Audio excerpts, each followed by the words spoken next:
Saudações para o 14º episódio do podcast Mestre dos Lucros, o podcast que ajuda empresários e empresas a gerarem muito mais lucro e caixa, e transformarem as suas empresas em ricas e prósperas. E hoje nós vamos falar aqui, falando de empresa, a gente vai falar de algumas dúvidas, algumas principais dúvidas aí da abertura de empresa, O empresário que começa a querer abrir uma empresa, entra em contato aqui com a gente, eu quero abrir uma empresa, e agora, o que eu faço? E tem várias dúvidas em relação a esse ponto.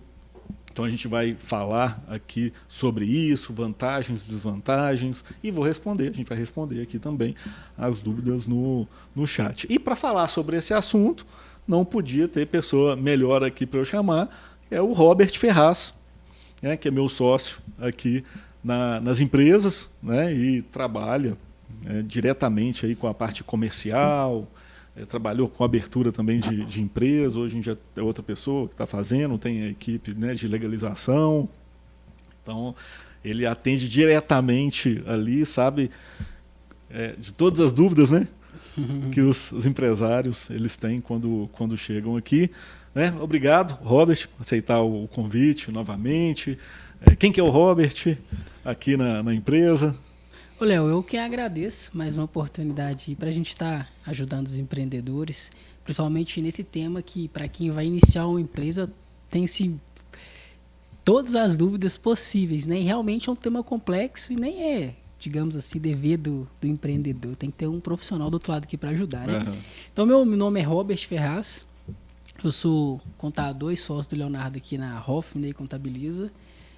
Trabalho aqui com o Léo como empresário, como sócio há 5 anos, mas como parceiro já tem quase uns 7 anos que a gente trabalha juntos, Fui só aluno também. Exato. E estou aí para enriquecer esse podcast. Valeu.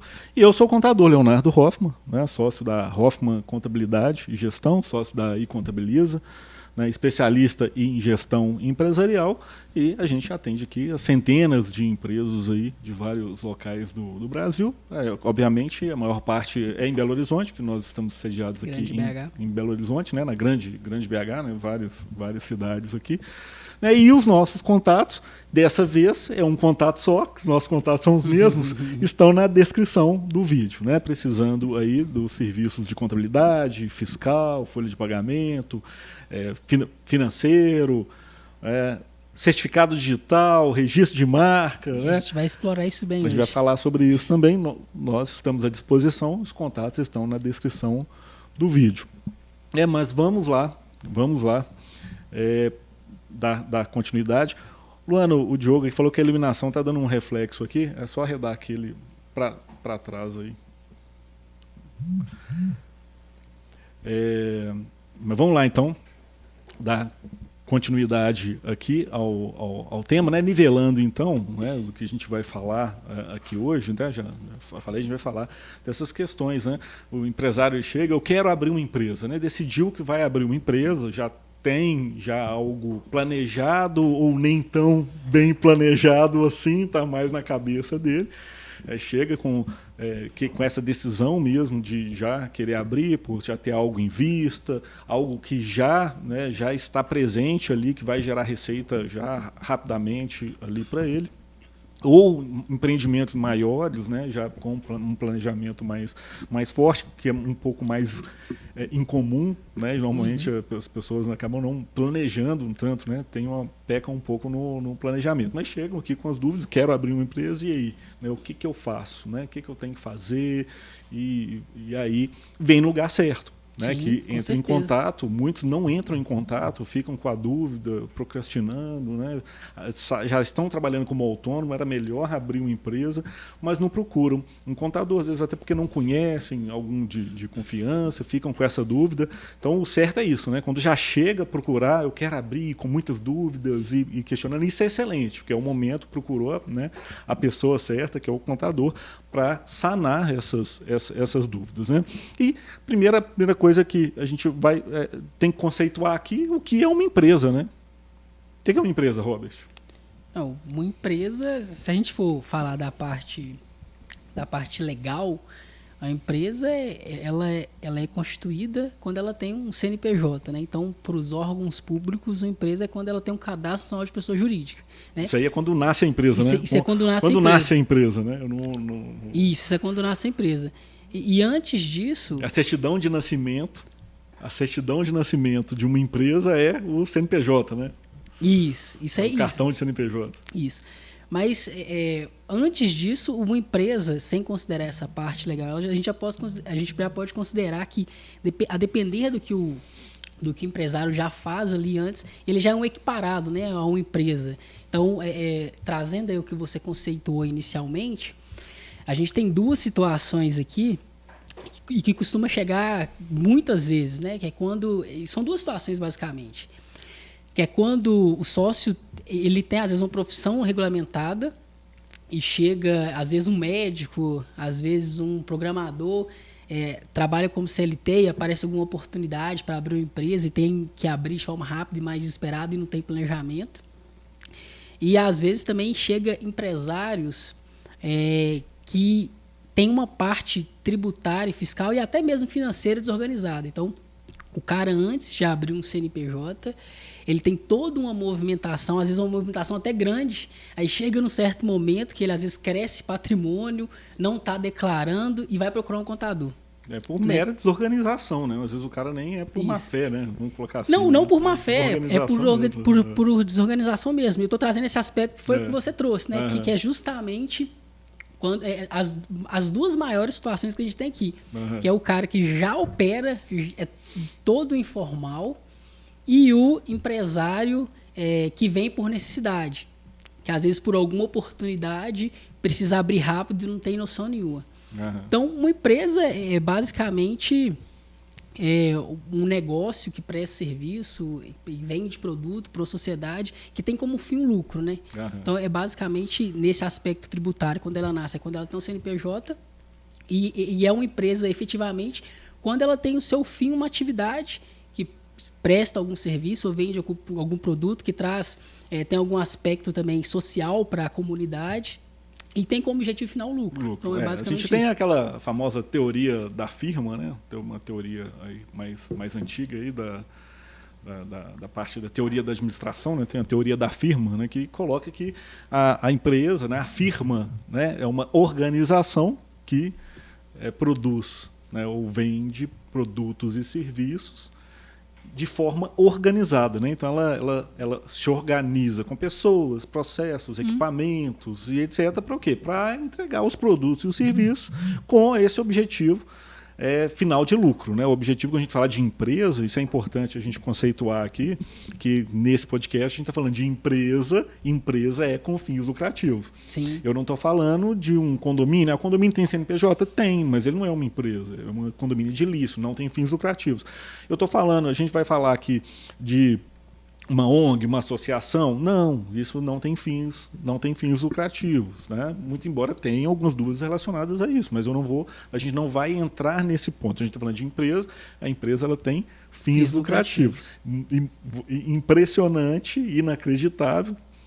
Muitas vezes, né, os empresários não dão tanta atenção ao lucro e ao caixa da empresa, né? Às vezes até por questão de desconhecimento do que fazer para aumentar o lucro e o caixa, né? Depois eu vou contar um caso no final aqui, interessante. Então é isso, né? E aí nasce a empresa com a abertura do CNPJ. Eu trouxe as duas questões, a abertura do CNPJ, que é o que eu expliquei bem, que é quando ele nasce, que é quando tem o CNPJ, e o que é uma empresa, né? Especificamente ali. A gente, vamos falar que na abertura do CNPJ é a empresa ali já constituída, legalmente constituída, né? Então é nesse ponto. E a certidão de nascimento da empresa ali o cartão de CNPJ, né? Expedido ali pela Receita Federal, deliberado depois de um processo de abertura. Isso, né? Só que até chegar nesse processo a gente tem diversas fases, né? Que a gente também vai discorrer ao longo do podcast.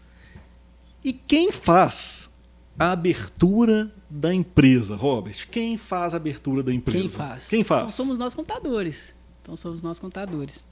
É claro que hoje, né, com o nascimento do MEI, A gente tem que deixar claro que o MEI, qualquer pessoa hoje com internet e que tiver o mínimo de destreza consegue abrir.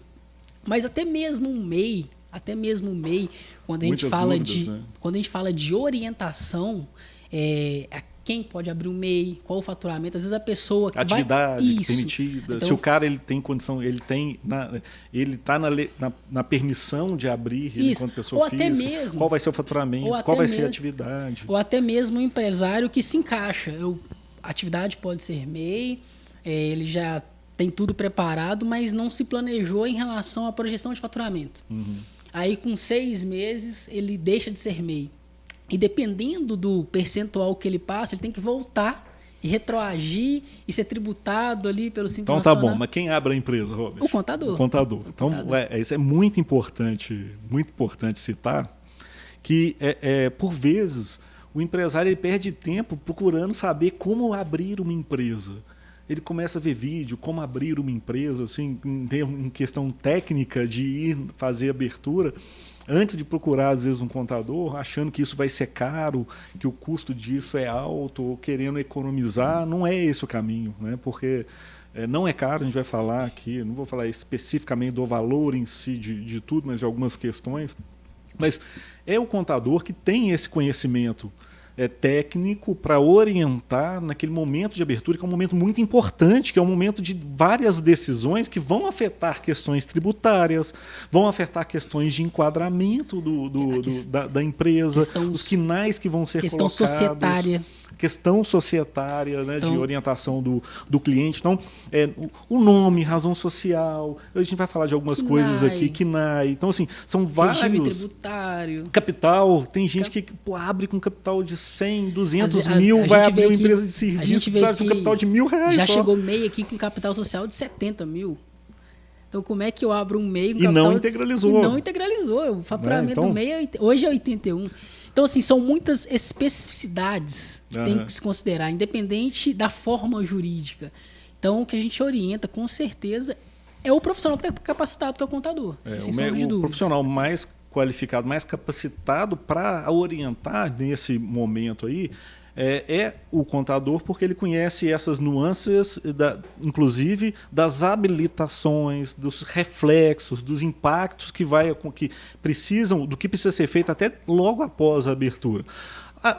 O advogado pode abrir? Pode. A gente conhece alguns advogados que têm essa especialidade que também faz essa abertura. Mas como a empresa ela vai precisar do contador posteriormente ali na abertura, inclusive até uma empresa que vai se enquadrar no MEI, ela tem um prazo para fazer esse enquadramento, né? Às vezes a gente no Simples Nacional tem um prazo para fazer esse enquadramento, e a gente já pegou casos que chegou aqui, empresa aberta por outro profissional, outra pessoa, e que já tinha perdido o prazo, não pôde enquadrar dentro do ano corrente. Então, até mesmo, usando esse mesmo exemplo, em relação a não estudar bem a questão do KNAI, achar que pode ser MEI e não conseguir se enquadrar. Não enquadra, porque a atividade ela não é permitida, é impeditiva ao Simples Nacional. Então, assim, são questões extremamente técnicas, extremamente sensíveis e que... Fáceis de resolver. Quando e que está com um profissional que conhece. E que o profissional que conhece, que é o contador capacitado ali no dia a dia, consegue resolver e tem a total responsabilidade pelo processo que ele faz. Exato. E não é um processo caro. Hoje em dia, fazer a abertura da empresa, o processo de abertura em si, ele não é um processo caro. A gente vai falar nisso ainda. Tá? Então, você que está assistindo o podcast, esse podcast, tem a intenção, tem o interesse ou está em dúvida em relação a fazer a abertura de empresa, porque já tem uma atividade que poderia ser utilizado o CNPJ e está tratando como pessoa física, pagando um imposto de renda alto, ou mesmo tem um interesse, né, em fazer a abertura, procura um contador, procura uma empresa de contabilidade. Nossos contatos na descrição do vídeo, como eu já falei, mas independente disso, independente da gente, então é importante sim, com a gente ou não. O importante é estar com um profissional capacitado. Exato. Que vá garantir o processo. E não é o empresário, ele não precisa saber como é o processo de abertura. Ele precisa perder tempo em aprender Claro o que não. processo de abertura? A única coisa que a gente pede que a gente pede ao empresário quando a gente fecha uma abertura é nos dê informação de forma tempestiva. Pronto. Que o empresário nos dando informação para todo o processo de abertura, é claro, nós vamos fazer e sempre dar ciência ao empresário do que está sendo feito. Então aqui a gente tem uma dinâmica muito interessante que o empresário ele acompanha do início ao fim a abertura. Ele não precisa conhecer os caminhos e o processo, mas ele sabe o que a gente está colocando, qual é o regime tributário, a gente já fez, dependendo da atividade, um planejamento tributário, qual a melhor natureza jurídica. Então ele acompanha sabendo o que está sendo feito sem ser o especialista. Ele não precisa saber fazer o processo, mas ele acompanha do início ao fim. Acompanhar junto, né? E ele precisa demandar quem autoriza a seguir com esse processo é o sócio, são os donos, né? Que nos autoriza a abrir a empresa, mas quem faz a abertura é a empresa de contabilidade dentro da sua área de legalização. Bacana. Deixa eu ver quem que já tem algumas questões aqui no chat. Vão colar aqui. A Ana Paula chegou aí, boa noite. O Diogo colocar, a empresa é uma máquina de construir riqueza. Isso lá quando a gente estava conceituando, exatamente. Né? A empresa, ela gera... Quando ela vende seus bens e produtos... Ela gera riqueza para a sociedade, para os funcionários, para os sócios, para a família. Para os né? Fornecedores. Então, assim, tanto que Resumiu existe bem. O nosso saudoso Antônio Lopes de Sá, acho que eu já citei no podcast passado, ele diz que os contadores são o guardião da riqueza da empresa. Né? E que não existe uma sociedade rica e próspera sem empresas ricas e prósperas. Né? Então, a empresa organizada ela vai gerar riqueza para todos que estão ali, para a sociedade e para o país. Aí, né? Então, é isso aí. Então, Diogo, cria valor, cria o melhor produto, aproxima os produtos do consumidor, resolve o problema. Isso aí. Existe o caso dos despachantes, quando a gente fala de abertura de empresa aqui, existe os casos dos despachantes que conseguem solicitar a abertura, mas falham porque não conseguem escolher o regime ideal. E não só isso também, né? Isso aí perde prazo de adesão ao Simples Nacional, perde... E eu vou te falar assim, quando você fala a palavra despachante, me traz um desconforto. Porque assim, quem é esse despachante? Porque assim, a gente está acostumado, eu preciso de um despachante, do correspondente, às vezes para registrar um carro, né, no Detran, aí faz para fazer né? algum processo de correspondente bancário ali para a Caixa, que é só os trâmites ali. Mas para abrir uma empresa, despachante, vai precisar de um contador, vai depois, tal, não eu fico bem desconfortável, né? com essa palavra despachante. Alguns advogados são até especialistas, sabem? Mas não é despachante, mas não né? É despachante, então, assim, né? sem descredibilizar a profissão despachante, quem trabalha como despachante? Eu acho até que hoje em dia a gente não vê muito isso, né? Eu não sei, né? Pelo menos a gente não tem visto muito esse tipo de situação de despachante na abertura de empresa. Isso, mas quando um despachante te oferecer algum serviço de abertura, no mínimo sabe quem é esse despachante. Talvez ele é um contador. Pode ser que tenha essa especialidade. Né? Então vai ter uma empresa de legalização, alguma coisa assim. Né? Mas vamos dar sequência aqui. Né? Então, uma dúvida muito comum, né, que a gente relacionou aqui. Dá para abrir uma empresa com um sócio só? Com uma pessoa só? Um dono só? Dá, com certeza. E recentemente a gente teve uma mudança, né? Foi a extinção de Eireli para a sociedade limitada unipessoal. Então a gente tem algumas formas, algumas naturezas jurídicas para abertura de empresa de um sócio só. Então, quais são as duas aí que são as principais? A gente pode falar de três, né? Que é o MEI, o empresário individual. E o MEI é um empresário individual? É bom citar isso. Isso. O MEI é só uma forma de abertura, mas a natureza jurídica é empresário individual. Sim, a natureza jurídica é empresário individual e a sociedade limitada unipessoal. Ou a sociedade unipessoal, né? Porque às vezes ela não é limitada, pode ter um advogado. Pode ser um advogado. Então pode ser ela um advogado. não é limitada, mas ela é unipessoal. Tá? Então a gente tem essa sociedade unipessoal. E hoje a gente não tem mais a personalidade Eireli, né? Então, a Eireli ela foi extinta. Foi extinta. Criou-se a sociedade, vou colocar limitada unipessoal, a sociedade unipessoal, né, que é ele segue as regras da sociedade, né, simples, por exemplo, sociedade limitada. A depender de onde vai ser registrado, se no cartório, no AB ou na junta comercial. Mas vamos colocar uma sociedade unipessoal, vamos colocar assim. Quando surgiu essa possibilidade, ficou meio a Eireli ela caiu um pouco em desuso. Até, né? E não foi no mesmo momento, não. Foi um tempo depois que ela acabou sendo revogada. Até mesmo pelas próprias regras da Eireli, né? Você tem que aportar 100 salários mínimos, era algo assim... No mínimo, né? Bem inviável, dependendo Era do tipo inviável. de Às vezes empresa, né? o empresário que está começando, se ele não tem um capital inicial, que a gente vai falar mais na frente, para integralizar 100 salários mínimos, inviabilizaria muita Eireli. E sabe uma dúvida que a gente tem muito aqui no escritório, que você pode até responder aqui para a audiência? Quando a gente trata, né, quando a gente fala, quando normalmente, né, a grande maioria vem como um único dono, um empresário só. E quando a gente trata desse assunto de o que é melhor abrir, a gente fala muito da diferença do empresário individual e da sociedade limitada. Empresária unipessoal. Então, o que a gente orienta? Qual que é a principal diferença ali para o empresário individual para a sociedade então, limitada? assim, as duas principais, né, vamos colocar natureza jurídica e para abertura, são essas. Acaba sendo um empresário individual. Né, o MEI ele é um empresário individual. E quando abriu e quando abriu, as principais diferenças? E a sociedade empresária unipessoal ou a sociedade unipessoal, do cartório. Vamos considerar aqui... Vamos colocar essas duas na junta, mesma coisa, né? Vamos falar das diferenças, vamos falar na junta comercial. Legal. O empresário individual versus a sociedade empresária unipessoal. Os dois vão abrir uma empresa que vão poder fazer, não estou falando do MEI, tá? Estou falando, não esquece o MEI, né? Que vão poder desenvolver, fazer as mesmas situações, não vai mudar absolutamente nada o que ela vai operar, vai poder aderir aos regimes tributários quaisquer que elas se enquadrem por N questões. Mas qual que é a principal diferença? A principal diferença é que o empresário individual ele tem a responsabilidade ordinária, ela é ilimitada.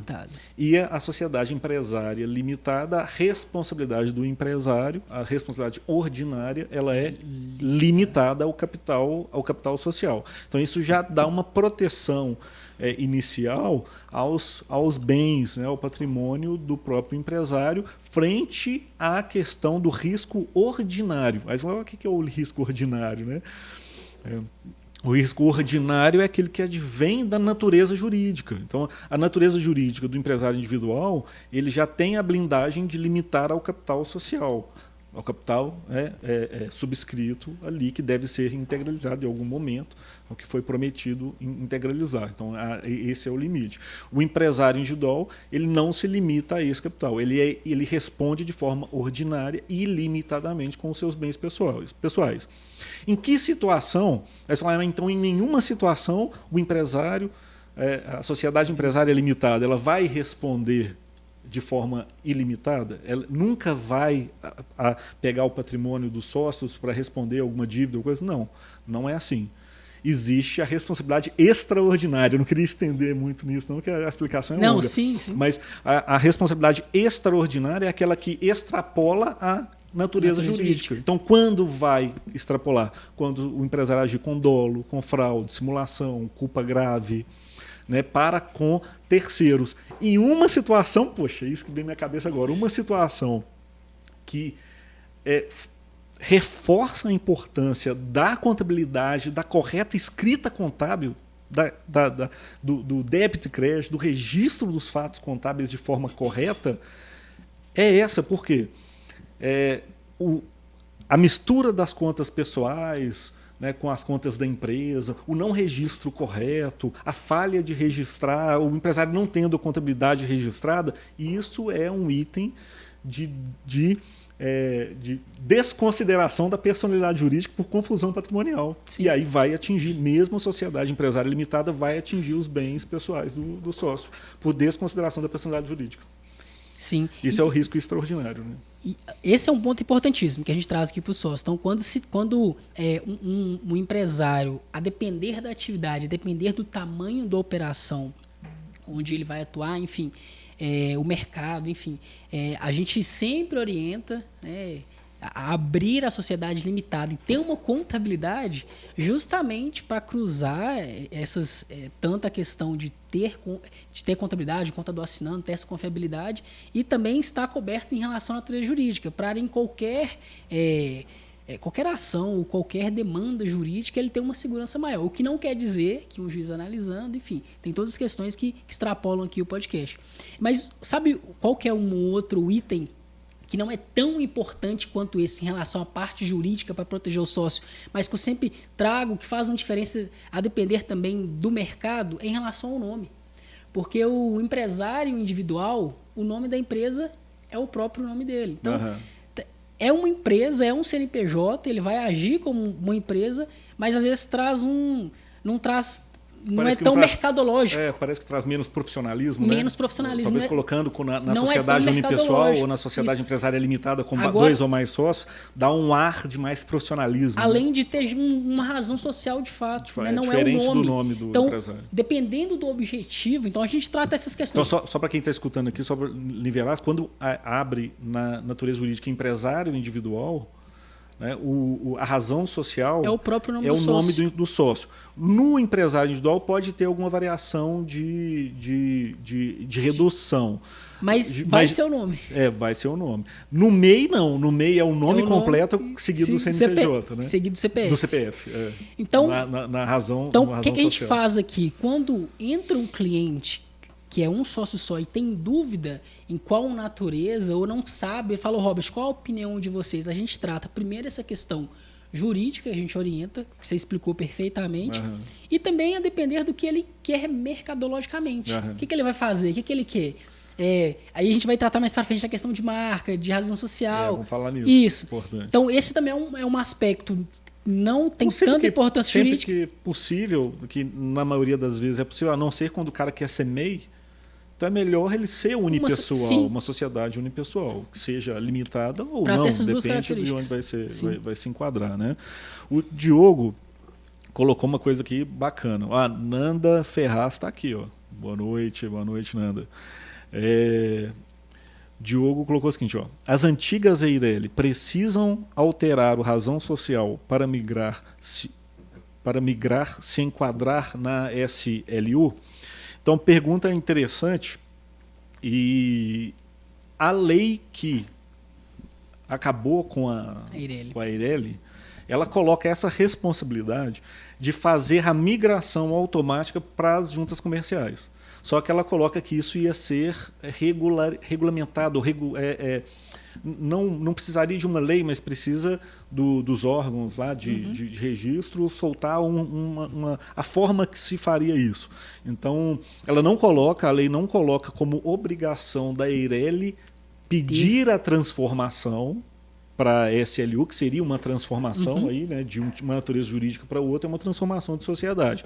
Então a lei não imputa a obrigação da própria empresa ou dá prazo para a empresa fazer isso. Ela não fala isso. Ela coloca a obrigação dos órgãos de registro, né, das juntas, dos órgãos que fazem essa regulamentação, de fazer isso, para fazer essa migração.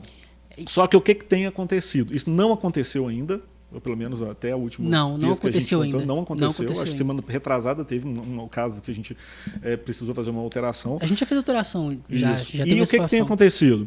As juntas comerciais têm, às vezes, imputado uma pendência obrigando a empresa a fazer a transformação. Inclusive, nós, em duas questões, nós batemos de frente pedindo a base legal, porque não tinha essa definição que é a obrigatoriedade da empresa. Né? E a gente estava com pressa para fazer a alteração, não era obrigação da empresa. E passou. Então a gente passou em quê? Porque na lei está muito claro de quem é a obrigação. Mas deixando claro também que... Mas poderia fazer.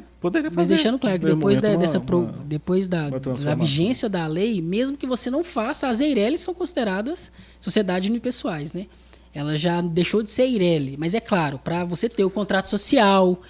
Não deixou automaticamente, deve ser feito não deixou automaticamente em relação aos documentos oficiais, em relação aos documentos oficiais, né? Para ter o seu contrato social, da forma de sociedade. A responsabilidade acaba sendo limitada mesmo, e as regras societárias são as mesmas, não tem penalidade nenhuma também. Então não muda tanto. Bacana. E é demorado? É demorado para fazer a abertura? O empresário ele chega, às vezes, com pressa para fazer a abertura de um CNPJ. Vamos colocar duas situações. Tá?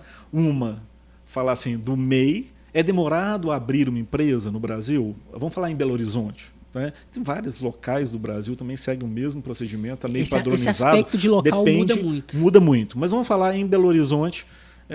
Vamos falar no Brasil, o MEI. É rápido ou é demorado abrir um MEI, microempreendedor individual?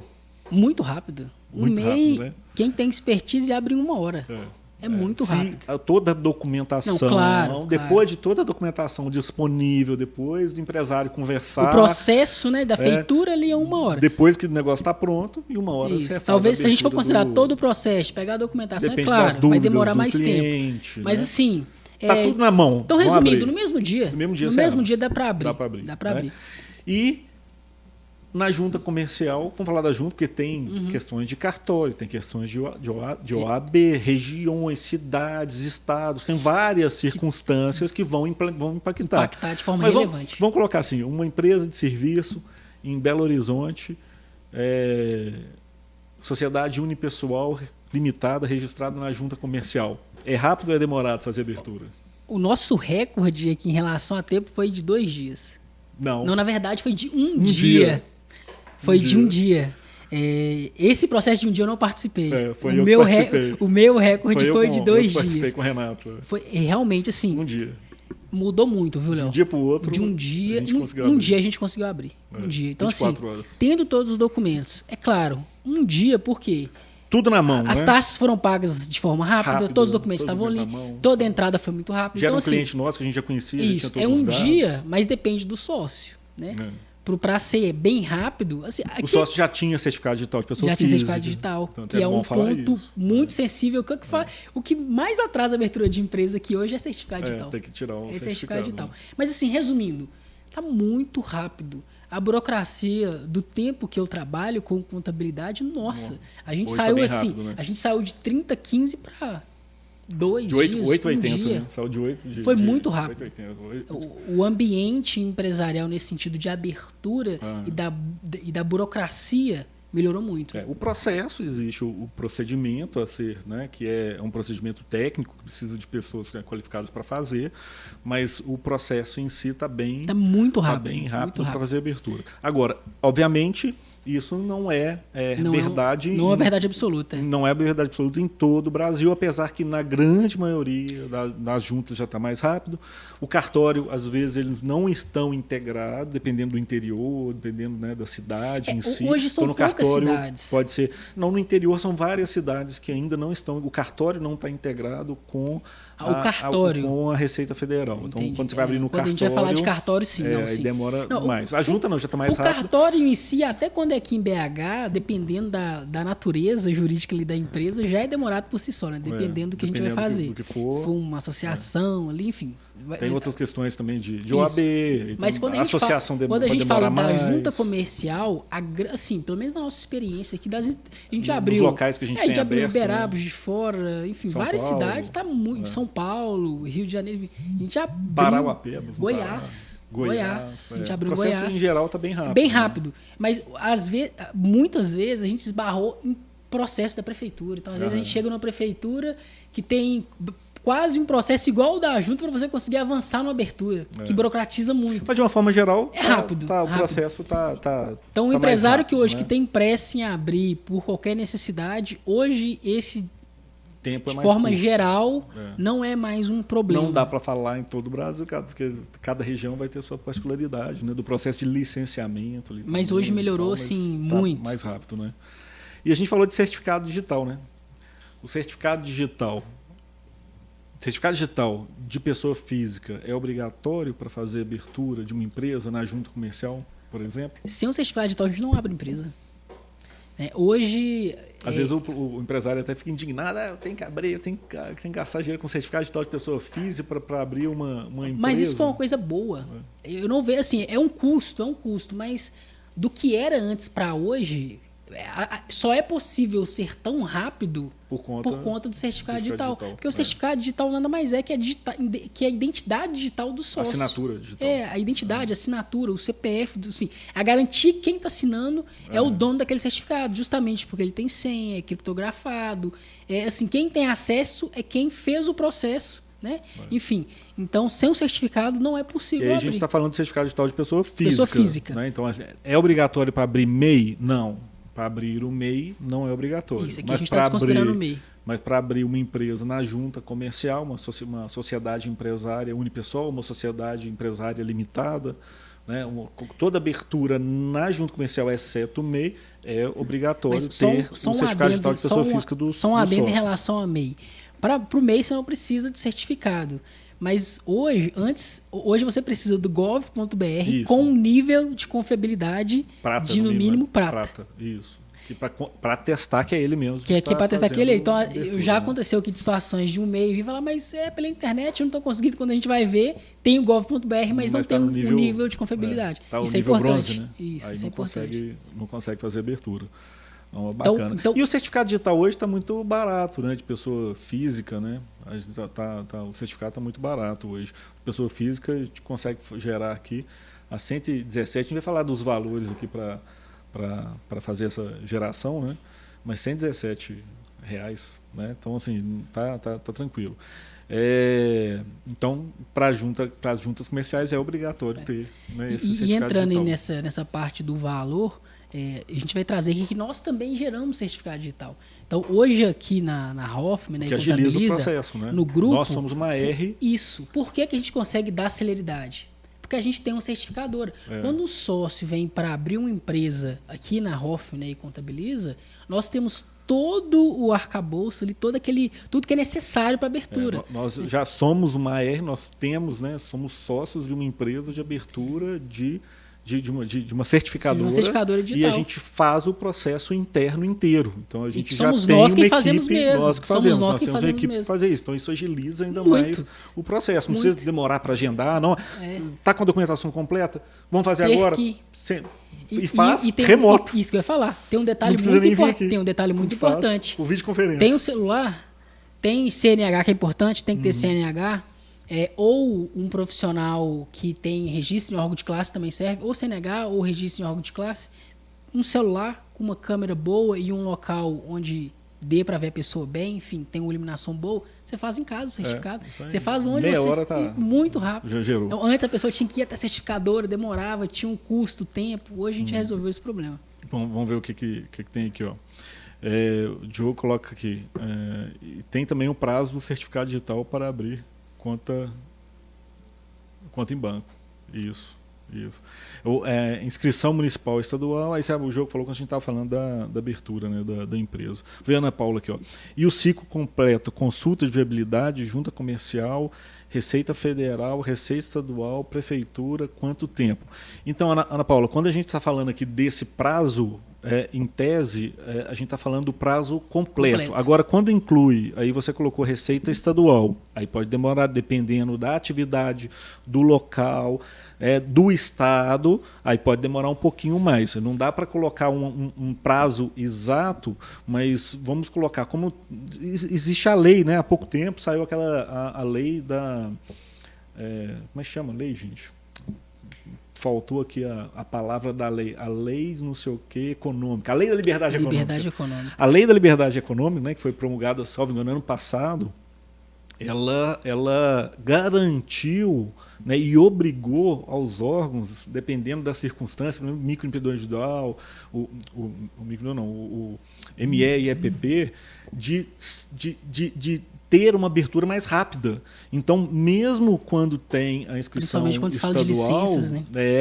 O prazo está mais rápido. Então, assim, é difícil a gente colocar aqui, porque o Brasil é muito grande, são várias regiões, vários estados, várias prefeituras. Se a gente for falar da Mas vamos falar Cefaz, assim, em Belo Horizonte, em Minas Gerais, Belo Horizonte, Minas Gerais, com inscrição estadual. É automático. Cara, é esse prazo que a gente falou.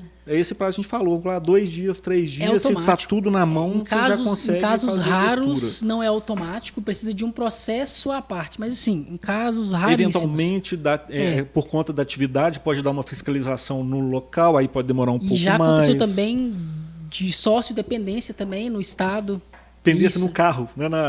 Deixou de pagar um IPVA. Não deve IPVA. IPVA do carro particular dando problema em processo. Mas isso dá mais problema no processo de alteração, sabe? Eu acho que de abertura eu não estou vendo acontecer. Diminuiu, né? Diminuiu muito. Mas assim, o Estado realmente, de forma geral, é mais burocrático. Não sei se eu não estou vendo acontecer porque o cara não tem pendência, né? De forma geral acontece sim, tá, Léo? mais. Mas assim, já respondeu, mas só fazendo um adendo. Ana Paula falou que no Rio Grande do Sul trava nas prefeituras. Não muda muito e é automático. O Estado também está trabalhando de forma assim, exemplar em relação a quando se fala de inscrição já estadual. Muito no passado, dava muita vistoria e demorava demais. Mas está bem rápido. Inclusive, quando a gente fala de Estado. Isso é ME e EPP, né? ME e EPP tá mais rápido. Inclusive, foi o que você falou aí da Lei de Liberdade Econômica, até as licenças, quando a gente fala de Corpo de Bombeiro. Os órgãos estão ficando mais integrados. O Corpo de Bombeiros, quando você responde o questionário da junta, quando você informa que não é, você mesmo dá ciência que não é um local que traz algum risco de incêndio, atividade, enfim, o Corpo de Bombeiros já te dá a licença. É claro, você se autorresponsabilizando que, né, não tem nenhum problema. E a Lei da Liberdade Econômica veio também colocando aqui a não necessidade de alvará. A desobrigatoriedade do alvará da prefeitura ou a liberação automática, sem cobrança do alvará. São duas situações. Vamos entrar a falar do alvará de funcionamento. De funcionamento. São duas situações. Assim, né? Abaixo, você consegue gerar automático. Empresas que têm baixo risco, inclusive no próprio CNPJ já vem com asterisco. Já vem informando se é baixo risco. Se for baixo risco, não tem necessidade de ter aquele alvará colado. A própria lei te dá essa garantia. E quando é obrigatório, a prefeitura tem 30 dias. Tem 30 dias. Não deu nós sempre entramos no processo de licenciamento, sim. A gente sempre gera, mas o empresário não tem mais o custo com o alvará de funcionamento, não tem mais o custo. Por exemplo. E se a prefeitura liberou em 30 dias, né? pela lei você pode funcionar. E é claro, a prefeitura se responsabilizando em te garantir esse alvará após os 30 dias. E esse processo de abertura? Vamos falar de um processo um processo de abertura de uma sociedade empresária limitada ou uma sociedade limitada unipessoal. Esse processo de abertura da empresa é um processo caro? É caro para o empresário abrir? Eu estou falando assim, veja só, eu não estou falando lá dos investimentos que ele vai precisar fazer na empresa, da empresa e tal. Estou falando do processo em si da abertura, esse fluxo de processo. É caro abrir a empresa? Não. Principalmente quando a gente fala do custo-benefício, né?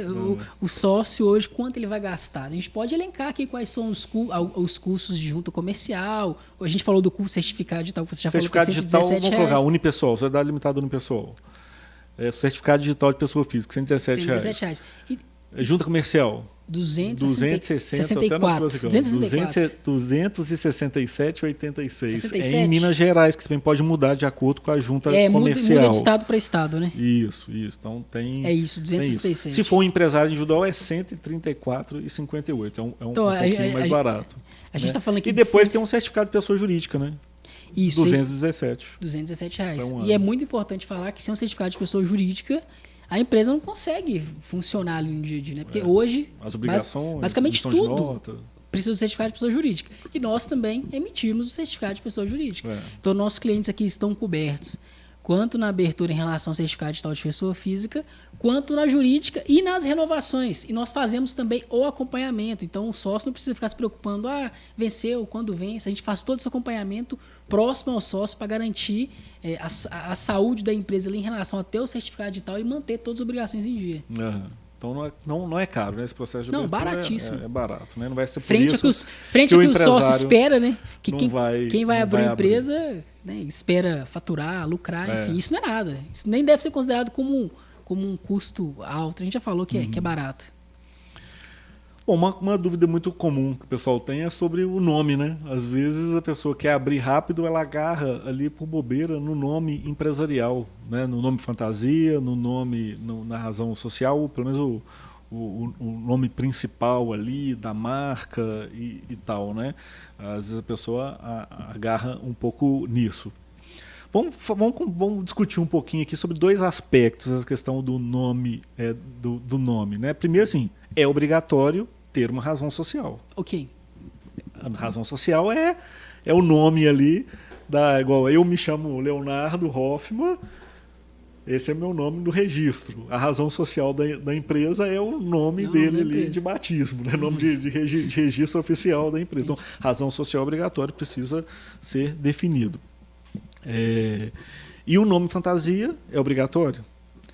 O nome fantasia e a gente tem que É ou não é? Não é obrigatório. Não é obrigatório. O nome fantasia ele não é obrigatório. Ele não é obrigatório, ponto. Ele não é obrigatório. A razão social é obrigatória. É obrigatório. Mas quando a gente fala de nome, a gente tem que considerar outros aspectos, né? Uhum. Principalmente quando a gente fala de registro de marca. Vamos entrar nesse ponto do registro de marca, mas vamos só colocar antes de entrar no registro de marca. Então, o nome fantasia, ele não é obrigatório. Pode ter ou não ter. Ou não ter. Pode dar para abrir sem o nome fantasia. E a razão social tem que ter. É obrigatório. Mas se o cara não... Né, o empresário, naquele momento que ele está precisando de fazer uma abertura urgente, uma abertura rápida, e ele ainda não tem um nome definitivo ou está em dúvida, dá para abrir com o nome X e depois mudar para o nome Y? Sim, dá para fazer. Fácil. Procedimento simples de alteração contratual fazendo a alteração da razão social. O que a gente sempre orienta, né? é essa definição já ser feita inicialmente, até para não gerar uma alteração contratual. Mas isso não deve ser um ponto para agarrar o processo, principalmente na urgência do sócio. Né? Pode ter alguma urgência ali que isso não precisa travar. Então, com certeza, não precisa ser um ponto de travamento. Beleza. E aí a gente vai para uma segunda etapa agora, a importância da marca. Né? Da marca que não necessariamente precisa ser o nome da razão social. E não o nome fantasia. Pode ser a marca de um produto, de um serviço, né? Não necessariamente precisa ser o próprio nome que vai registrar. Mas pode ser, normalmente mas que normalmente indo, está né? vinculado. Acaba a pessoa já vai definir o nome, já coloca o nome na razão social, já coloca o nome fantasia e já registra essa mesma nome que é o nome empresarial, a marca da empresa. A gente pode dar diversos exemplos que uma empresa ele tem a razão social e o nome fantasia registrado. E dentro dos seus produtos e serviços tem diversas outras marcas. Né? Mas assim, se for um nome comercial, um nome que vai fazer diferença para a estratégia do sócio... Pode colocar no mesmo nome, né? De uma no vez. Mesmo nome. Não tem problema nenhum. Mas dá para ter, dentro de um mesmo CNPJ, você pode ter várias marcas. Com certeza. Porque aí que está a questão. Né? Um grande engano dos empresários é que... a marca, vamos colocar a marca aqui, a marca Mestre dos Lucros, por exemplo, é uma marca. Sim. A marca da empresa, onde está registrada o Mestre dos Lucros, é Mestre dos Lucros? Não. Eu tenho uma empresa... E o nome dela está registrado? O nome dela está registrado. Eu tenho uma outra empresa de treinamento, de outras questões, que tem um nome... É a Total Office, que está registrada. Que é importante estar registrado. Que tem outras marcas que estão por trás. O Mestre dos Lucros é uma outra marca. E por que é importante estar registrado o próprio nome da empresa quando se tem uma estratégia comercial por trás? Para você não ter nenhuma dor de cabeça futura com o nome. Eu já vi exemplos, eu não vou citar nome de empresa aqui, mas eu já vi exemplos de empresa tendo que mudar o próprio nome porque não registrou. E aí não registrou aonde? Não registrou no INPI. No INPI, que é o Instituto Nacional de marcas e patentes. Não, Registro Nacional... INPI, Instituto Nacional de Propriedade Industrial.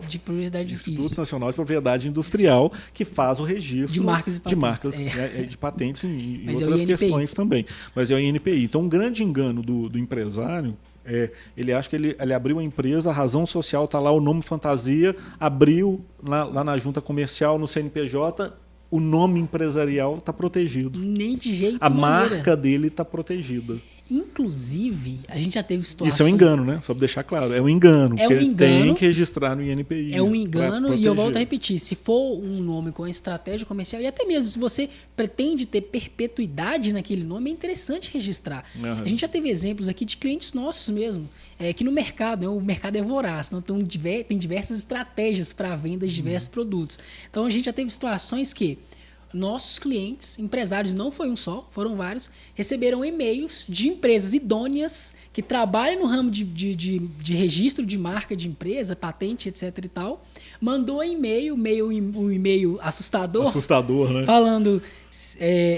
Tem pessoas, fazendo terrorismo, pessoas pesquisando o seu nome. Se você não registrar em 30 dias, você vai perder o seu nome. Aí a pessoa fica assim, meu Deus, vou perder meu nome. Fica desesperada, né? Isso, na verdade, é um terrorismo da empresa para pegar o cliente para registrar. Olha só, é importante registrar, olha só, mas é uma isso empresa é um idônea, uma empresa que funciona, mas usa de uma estratégia de fazer medo no cliente para ele ser obrigado a registrar, inclusive, com a própria empresa. Né? Então, assim, se é interessante você ter aquele nome e para proteger, registra o nome. Inclusive, nós também fazemos o serviço de registro de marca e patentes, né? Então a gente tem parceiros aí, né? A gente tem a participação dentro, né? Que é a ABS, ABS Brands, para fazer também esse registro. Então, né? olha que interessante. A gente já tem fecha o pacote. A gente tem todo o arcabouço, né? A gente tem todo o negócio, a gente tem o certificado digital, a gente tem profissionais para abertura da empresa.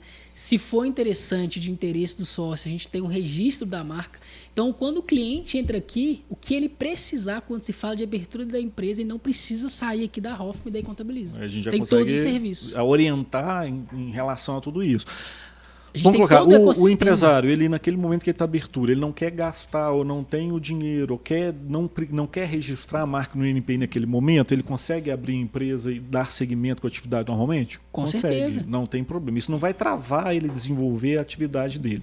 A questão é que, poxa, se essa marca é uma marca comercial, outra pessoa chegar e registrar antes dele no INPI e começar a usar, ele pode. No futuro, imagina, você está começando um negócio, aí sua empresa começa a crescer, cresce, aí explode aí com um produto ou um serviço aí no mercado nacional. Um domínio com aquele nome. Você comprou o domínio com o nome e tal e não registrou no INPI. Alguém já está começando, está com essa atividade, foi lá e registrou, ele pode te obrigar a...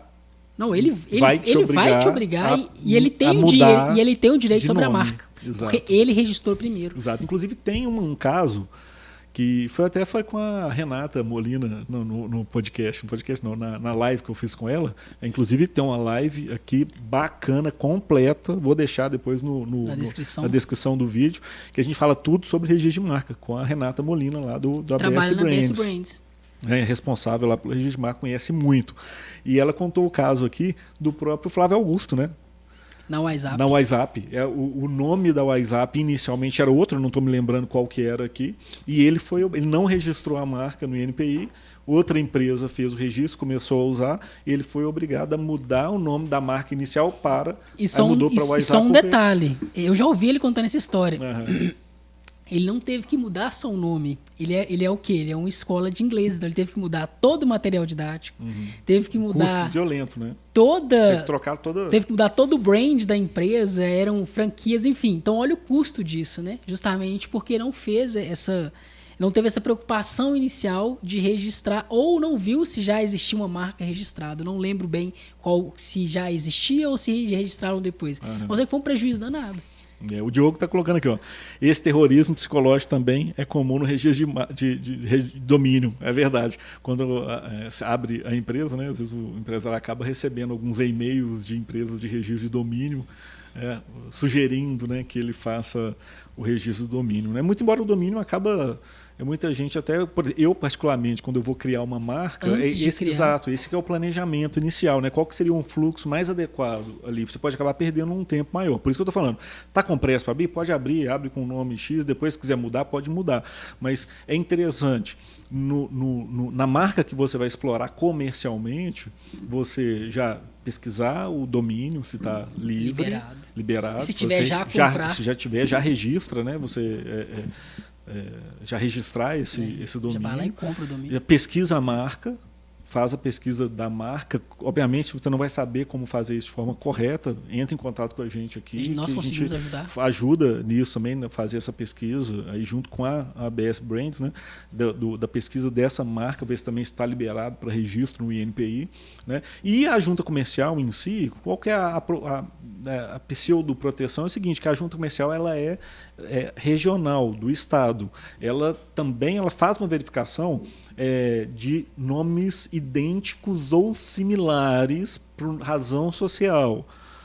Então a própria junta já tem esse crivo. Ela tem um crivo, mas que não é um crivo que você registra nacionalmente ou protege a marca nacionalmente, não. Tá? Então aí é INPI mesmo, e é bom pesquisar a marca, o domínio também, né? Nós assim, ela deixa claro que é o nome idêntico ou próximo ou parecido. Naquele estado. Né? A gente está falando aqui de Minas Gerais, né? Estado, ou qualquer outro estado. Isso. Local. Mas, assim, a gente não sabe quais são esses critérios, por exemplo, de nome parecido, né? Às vezes ela muda uma ou duas palavras e pode ter uma empresa com nome parecido mesmo e passar, né? Pode acontecer. Então, assim, quer proteger a sua marca? Você tem algum objetivo comercial? Ou se não tem comercial, você não quer ter o risco de ter que trocar o nome que você gosta, por qualquer motivo que seja?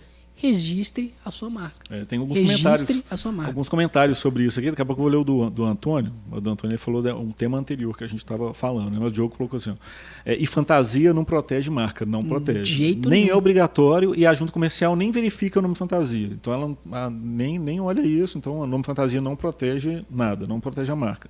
E se violar a marca, inclusive pode ser processado, a ser obrigado a alterar. Exato, é verdade. Aí não pode usar essa marca mais. Né? A Ana Cristina colocou assim: é muito bom saber disso, que vocês fazem esses registros além de certificado digital. Isso mesmo, Ana, a gente já está fazendo.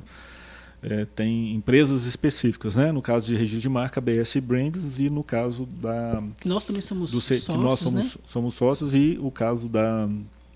certificado digital é a ABS Cert, que a gente nós já também faz, somos sócios. A gente já gera por aqui mesmo. Está tudo dentro do ecossistema nosso. Isso. Né? Ananda Ferraz coloca assim: isso quando a empresa já não te manda o boleto para você pagar. Exato, né? Naquele terrorismo lá do... Já manda, paga aqui a taxa inicial, né? Do NPI, do registro de marca. Inclusive, é bom citar que existem, inclusive, empresas que logo depois que a empresa faz a abertura do CNPJ, manda boletos assim falsos, né? Boletos assim como se fosse uma obrigatoriedade de associação, de registro de marca e proteção de marca, já manda o boleto, mas não é do registro de marca, não. É para um catálogo nacional de não sei o que nem é obrigatório. Aí é mais uma fraude, né? E aí por quê? Mais uma vez a importância de ter um contador aí junto com a empresa. Porque se receber qualquer coisa que não veio da contabilidade, pergunta ao seu contador se aquele boleto é verdadeiro ou não. Assim, porque tem muita fraude nisso mesmo. Não, com certeza. Fraude em boleto aqui de clientes é todo dia, toda hora de ver. Porque assim, o CNPJ é um documento público. É público. As empresas fazem parceria lá com... Quando você coloca um e-mail, às vezes que é seu particular, enfim, ou qualquer outro e-mail ou contato, o que o sócio mais recebe é boleto para pagar, sindicato, federação, registro de marca. Então chega muita coisa. Então tem que ter um crivo muito grande. Inclusive, quando o cliente resolve...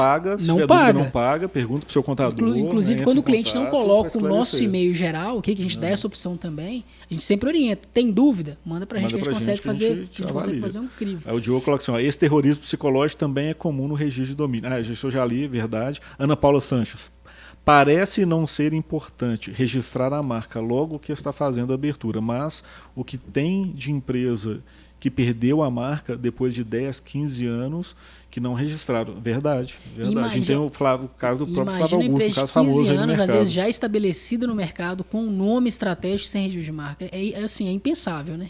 Uhum. É impensável. Nossa, total desconhecimento mesmo. É impensável. Do processo em si, né? Dessa importância do registro de marca.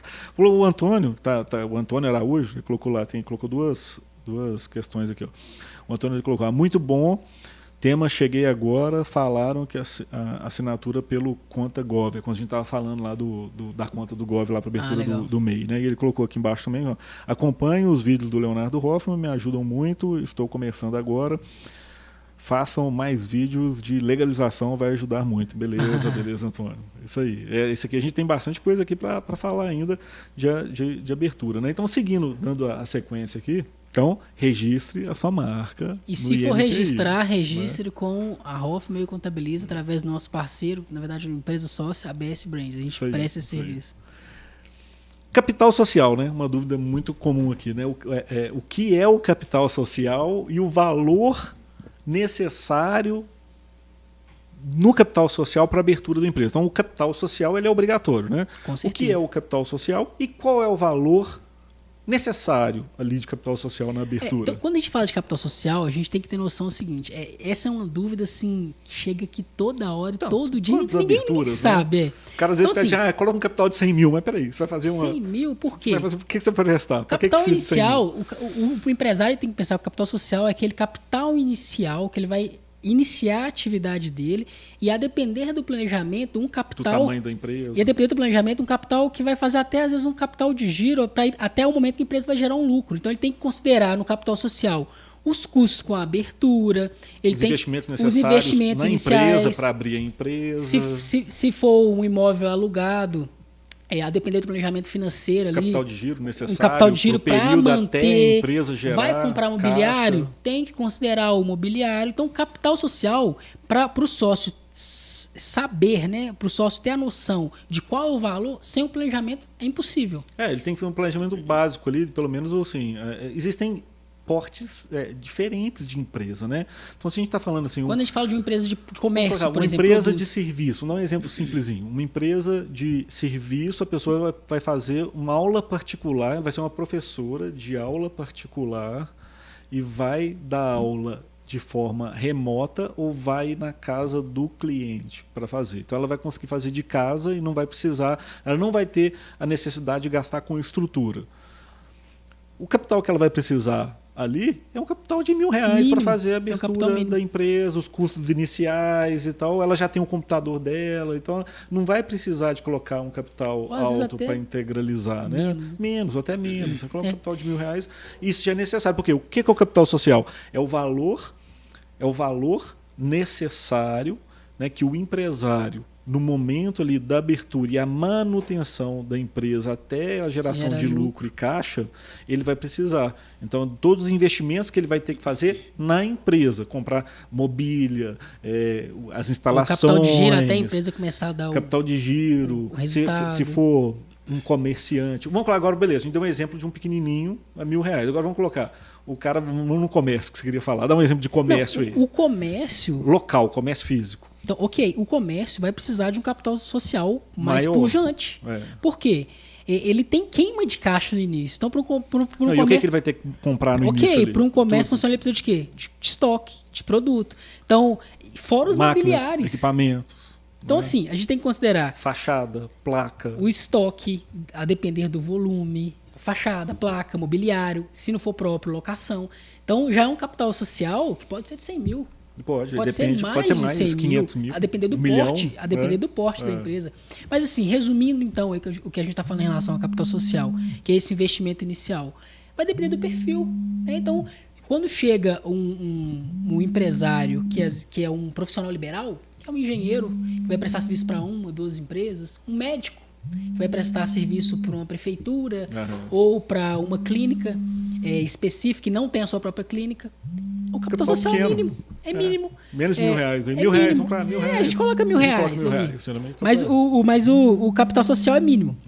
Agora, quando a gente fala de um comércio ou de um negócio que necessita ter um capital maior para estruturação até a geração de lucro, aí é necessário um planejamento para a gente conseguir chegar nesse capital social. Tem que rabiscar ali, tem que ter um planejamento financeiro ali. Sem ele é impossível. Que a pessoa vai Qualquer gastar, número né? sem um planejamento de gastos iniciais ou até a empresa gerar lucro é um número simplesmente chutado. Chutado, verdade. Então, bacana. E lembrando, o capital social, né, na legislação, ele tem que ser o quê? Integralizado, então isso é importante. Na verdade, ele não tem que ser integralizado, ele depende da forma que você coloca no contrato social. Você pode ter um contrato, o que acontece? Vamos colocar, você abriu uma empresa, colocou um capital de 100 mil com 50 mil integralizado no ato, aí você tem que integralizar os 50. Sim. E o outro você coloca quando que ele vai ser integralizado. Mas ele tem que ser integralizado. Ele vai ter em determinada data. Quando você não coloca, normalmente, por isso que assim, para que você vai colocar um capital de 100 mil, você vai precisar só 50. Você vai colocar um capital de 100 mil e que uma obrigação para você integralizar no futuro. Você cria uma obrigação totalmente desnecessária. Então, assim, faz com o que precisa agora. Se precisar aumentar depois, faz uma alteração. Quando eu falo que ele tem que ser integralizado, não necessariamente no ato, mas quando você cria uma obrigação de capital social, então, e é interessante trazer também que capital social não necessariamente ele precisa ser integralizado ou estar no contrato social em moeda corrente, né? Pode ser em bens. Ele pode ser em bens. Então, direitos. Isso, então, então se um empresário vai abrir, às vezes, um comércio, já tem algum bem relevante que vai levar para o negócio, Então, o bem já tem um veículo de transporte. Isso, o bem pode incluir. Isso, pode ser integralizado. Então, não necessariamente ele precisa ser em dinheiro. O que o Robert coloca, você falou assim, que precisa ser integralizado, é quando você coloca no contrato que vai colocar um capital social e vai ser integralizado no ato, você precisa integralizar ele. Não pode ficar sem integralizar. Não, no momento ali da abertura. Tem no prazo ali, né, dentro do decorrer ali dos trâmites de abertura da empresa, acabou de abrir, aí você vai integralizar. Mas no fim você cria uma obrigação. Cria uma obrigação. Então, que é o ponto principal que eu queria trazer. Coloca o capital necessário. Não precisa exagerar e colocar para achar que isso vai ficar bonito. Não desnecessário. Então, a orientação, então, resumindo aqui em relação aos nossos clientes, quando chegam aqui, a gente sempre analisa o perfil. Né? Então, analisou o perfil, nós orientamos sim coloca qual o capital necessário. Qual necessário que você precisa. Dependendo do perfil, a gente já traz um valor mínimo, ou se for um perfil maior, não, vamos fazer um estudo para te trazer mais segurança quanto a esse capital. Exato. Uma outra dúvida aqui, né? Bacana, né? Quantas empresas uma pessoa pode abrir? Né? Posso ter mais de uma empresa? Aí vamos separar também o MEI porque pode depender, né? Depende. Vamos lá. Quantas empresas uma pessoa física pode abrir? Não vamos colocar a questão... Vou tirar o MEI da lista, depois a gente fala do MEI, e vou desapegar da questão tributária. Quantas empresas uma pessoa física pode ter? Então, tem limite? No nome dela, 100%? Não importa, esquece a questão tributária, esquece o MEI. Não tem limite. Não tem limite. Uma pessoa pode ter mais de uma empresa? Pode ter mais de uma empresa, com certeza. Então, assim, é porque a gente tem várias questões. Então, quando eu perguntei ao Léo, não que eu não saiba. Não tem limite. Esquece questão tributária, esquece natureza jurídica. Não tem limite. E esquece MEI. Mas quando a gente faz essa análise, não tem como esquecer no dia a dia. Mas vamos falar, a pessoa pode ter várias empresas? Com certeza. Pode ter participação em várias empresas. Não é por fato de, por exemplo, eu sou dono. Por exemplo, eu sou sócio da Hoffman, o Robert é sócio da Hoffman. Eu sou sócio da Contabiliza, o Robert é sócio da E a gente está dentro das regras. Eu tenho mais outra empresa de treinamento, bacana. A gente tem sociedade em outras empresas também. Pronto. E estamos dentro das regras. Então, dentro do contexto que você trouxe, não existe limite. Isso. Agora, de acordo com a capacidade de investimento ali do sócio. Existem algumas questões que vão limitar a pessoa ter mais de uma empresa. Por exemplo... A principal. MEI. O cara é MEI. O cara pode ter mais de um MEI? Não. Não, ele só pode ter um MEI. Se a pessoa... Nós já somos sócios de uma sociedade empresária limitada. Nós já somos sócios de uma sociedade empresária limitada. Eu quero abrir um MEI, eu consigo? Não. Não, porque eu já sou sócio. Então vai ser impeditivo, não pode abrir. Agora eu já tenho um MEI e quero abrir uma sociedade empresária limitada. Eu vou conseguir ser sócio dele e abrir? Sim. Vai. Só que a Receita Federal vai te desenquadrar do MEI. Então você não vai poder ficar mais no MEI. Acaba então que você não pode ser MEI. Você consegue, mas já tira. Mas assim, respondendo essa pergunta, sim, consegue. Você vai conseguir abrir, mas você vai ter desenquadrado, então não vai ser MEI. Se a pessoa já tem um empresário, uma empresa de empresário individual, consegue abrir outra empresário individual? Não consegue. Então, mas assim, consegue ser sócio. Mas consegue abrir uma sociedade limitada unipessoal. Consegue estar no quadro societário de uma sociedade anônima. Entendeu? Então, assim, existem várias questões, mas de uma forma geral, pode sim ser sócio de mais. Sem considerar essas questões aí que trazem em si muita complexidade. E olha que a gente nem entrou na questão tributária. Nem vou entrar agora, porque dá um podcast específico. Mas, assim, resumidamente pode. E uma dúvida que chega muito aqui é essa que você falou do MEI. Eu posso ser sócio... Aconteceu semana passada, sexta-feira, semana passada, uma pessoa entrando na sociedade, uma sociedade limitada, a pessoa estava entrando e eu não sabia, não está com a gente. Ela tem um MEI, a outra sócia que está entrando tem um MEI, mas não está com a gente, né? Ela me perguntou no WhatsApp, eu já tenho uma empresa, eu posso entrar no quadro societário? Eu falei, me manda o CNPJ da empresa. E ela não informou que era MEI inicialmente. Ela não falou que é MEI. Eu fui, pesquisei, a empresa dela era MEI. Falou, você pode abrir, só que sua MEI vai ser desenquadrado. Você está precisando dela? Você está usando ela para alguma coisa?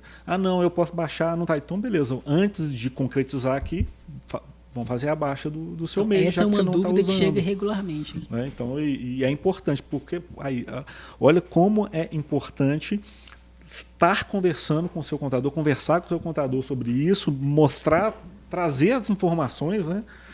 Todas essas questões para fazer uma análise mais completa, né, da situação. Né? Até mesmo quando assim, a gente não vai entrar... Entrou lá, assustou, foi desenquadrado do MEI, não está sabendo.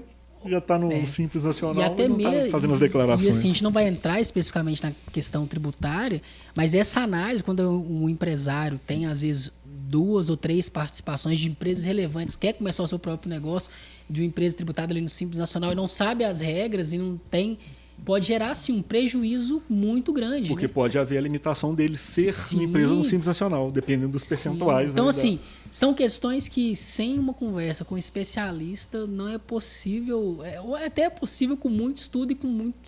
assim, não é o core business ali do sócio. Né? Então, é interessante ter um Tem que discutir com o contador. Isso. Né? Tem que discutir com o contador aí. Posso abrir minha empresa na minha residência? Então, pode, mas é uma questão polêmica também. Mas assim, em geral, vamos falar em BH. Vamos falar aqui. Não, vou te dar 2 exemplos. Tá. Vou dar 2 exemplos. BH, em geral, pode. Não tem... Assim, tem algum... Vou te falar o que já aconteceu. Depende da atividade. Isso. Né? Vou te falar do local. Isso. Vou te falar de um exemplo. Do bairro que permitia aquela atividade ou não. Ou até mesmo um bairro que tem alguma proteção ambiental específica que já trouxe alguma trava pra gente. E tem limitação de atividades no bairro. O que a gente sempre pede para o sócio também ter cuidado, quando às vezes ele mora de aluguel e às vezes o proprietário não permite ou não sabe. Já está no contrato que não pode ter empresa. Não pode, então a gente tem que ter muito cuidado. Vou te dar um exemplo de Betim. Betim, para se abrir uma empresa em um condomínio, por exemplo, sem assinatura do síndico não é possível. Aí. Porque o síndico tem que autorizar a atividade naquele imóvel. Aí normalmente tem convenções de condomínio que não proíbe a atividade comercial. Mas normalmente, né? assim, né? Normalmente o que a gente vê aqui no escritório, no dia a dia, em geral, são empresários que vai usar ali como home office, uma sede virtual, uma sede fiscal, que, ou seja, eu não vou ter operação naquela sede, mas eu preciso de um endereço para abrir, porque eu sou programador e trabalho ali na minha casa ou no escritório, enfim. Então, assim, em geral, na grande maioria dessas pequenas atividades de serviço e tal, sim, é possível. Só que não dá para a gente afirmar assim, com 100% de certeza em locais, porque depende da cidade, depende da atividade, depende do bairro, das limitações locais. Resumindo, depende da legislação do município. Para aquela situação, para aquela atividade. Depende da legislação do município. Né? Então tem que ser estudado antes, o local, se tem alguma regra específica. Geralmente comércio, né, vai ter mais limitação. Comércio pode ter uma limitação maior. Se for e-commerce, talvez pode sim funcionar na casa. Então, olha só o monte de especificações que a gente trouxe. E varia por prefeitura e dentro da prefeitura por bairro. Tem as regiões por bairro também que tem limitação. Se for local protegido de forma com as leis ambientais, não pode. Pode dificultar dependendo da atividade do risco. Vou dar um exemplo. Lembrando que nós aqui também oferecemos o serviço de sede virtual. Né? Nós temos o serviço de sede virtual dependendo da atividade. Né? Dependendo da atividade, a gente consegue colocar. Eu vou dar um exemplo aqui de um cliente que é cliente nosso hoje, lógico, não vou abrir, não vou falar o nome, mas que ele está sediado ali próximo à região da Pampulha e tem uma área que tem esqueci o nome técnico. Manancial. Próximo à Lagoa da Pampulha, esqueci o nome técnico. É alguma proteção ambiental específica, enfim. Não consegue abrir CNPJ no local. Quem abriu, abriu. Quem não abriu, não abre mais. Não abre mais. Porque o local, a quadra especificamente, é como se fosse tombado. Tem alguns bairros porque faz parte de alguma lei específica, porque está próximo a Pampulha. Enfim, mas a gente, inclusive... O Belvedere tem muita atividade, não consegue colocar. Ele cogitou a possibilidade de entrar na justiça. Mas aí no final desistiu, abriu em outro local. Mas não conseguiu abrir um CNPJ, olha só. Isso aí. Quem tiver dúvida, tá? Pode ir postando as dúvidas aqui no chat, que a gente vai responder. Deixa eu entrar aqui de novo, que meu chat travou aqui. Então, bacana. Vamos seguir aqui, tem mais algumas dúvidas. Aí lembrando que nós vamos falar aqui de vantagens e desvantagens, né? Daqui a pouco a gente vai falar das vantagens e desvantagens da abertura, né, da empresa. O Diogo está falando assim: posso abrir uma empresa dentro de um container? Ô, Diogo, o container vai ser só a sua instalação. O container vai estar em algum local. Né? A gente vai precisar de um endereço com a guia de IPTU, aquele código lá que eu esqueci o nome agora, o Índice Cadastral. Eu estou falando em Belo Horizonte, mas todos os locais, né, vão ter Vai ter isso, então a gente precisa... Esse container vai estar em algum lugar, ele não vai estar flutuando. Esse container tem IPTU, é um imóvel registrado na prefeitura? Vai ter que estar em algum local aí que tenha um índice cadastral, né? Mas vamos lá, pode. Depende do local onde que ele está. Se esse container estiver dentro aí de um local que tem IPTU, um índice cadastral consegue.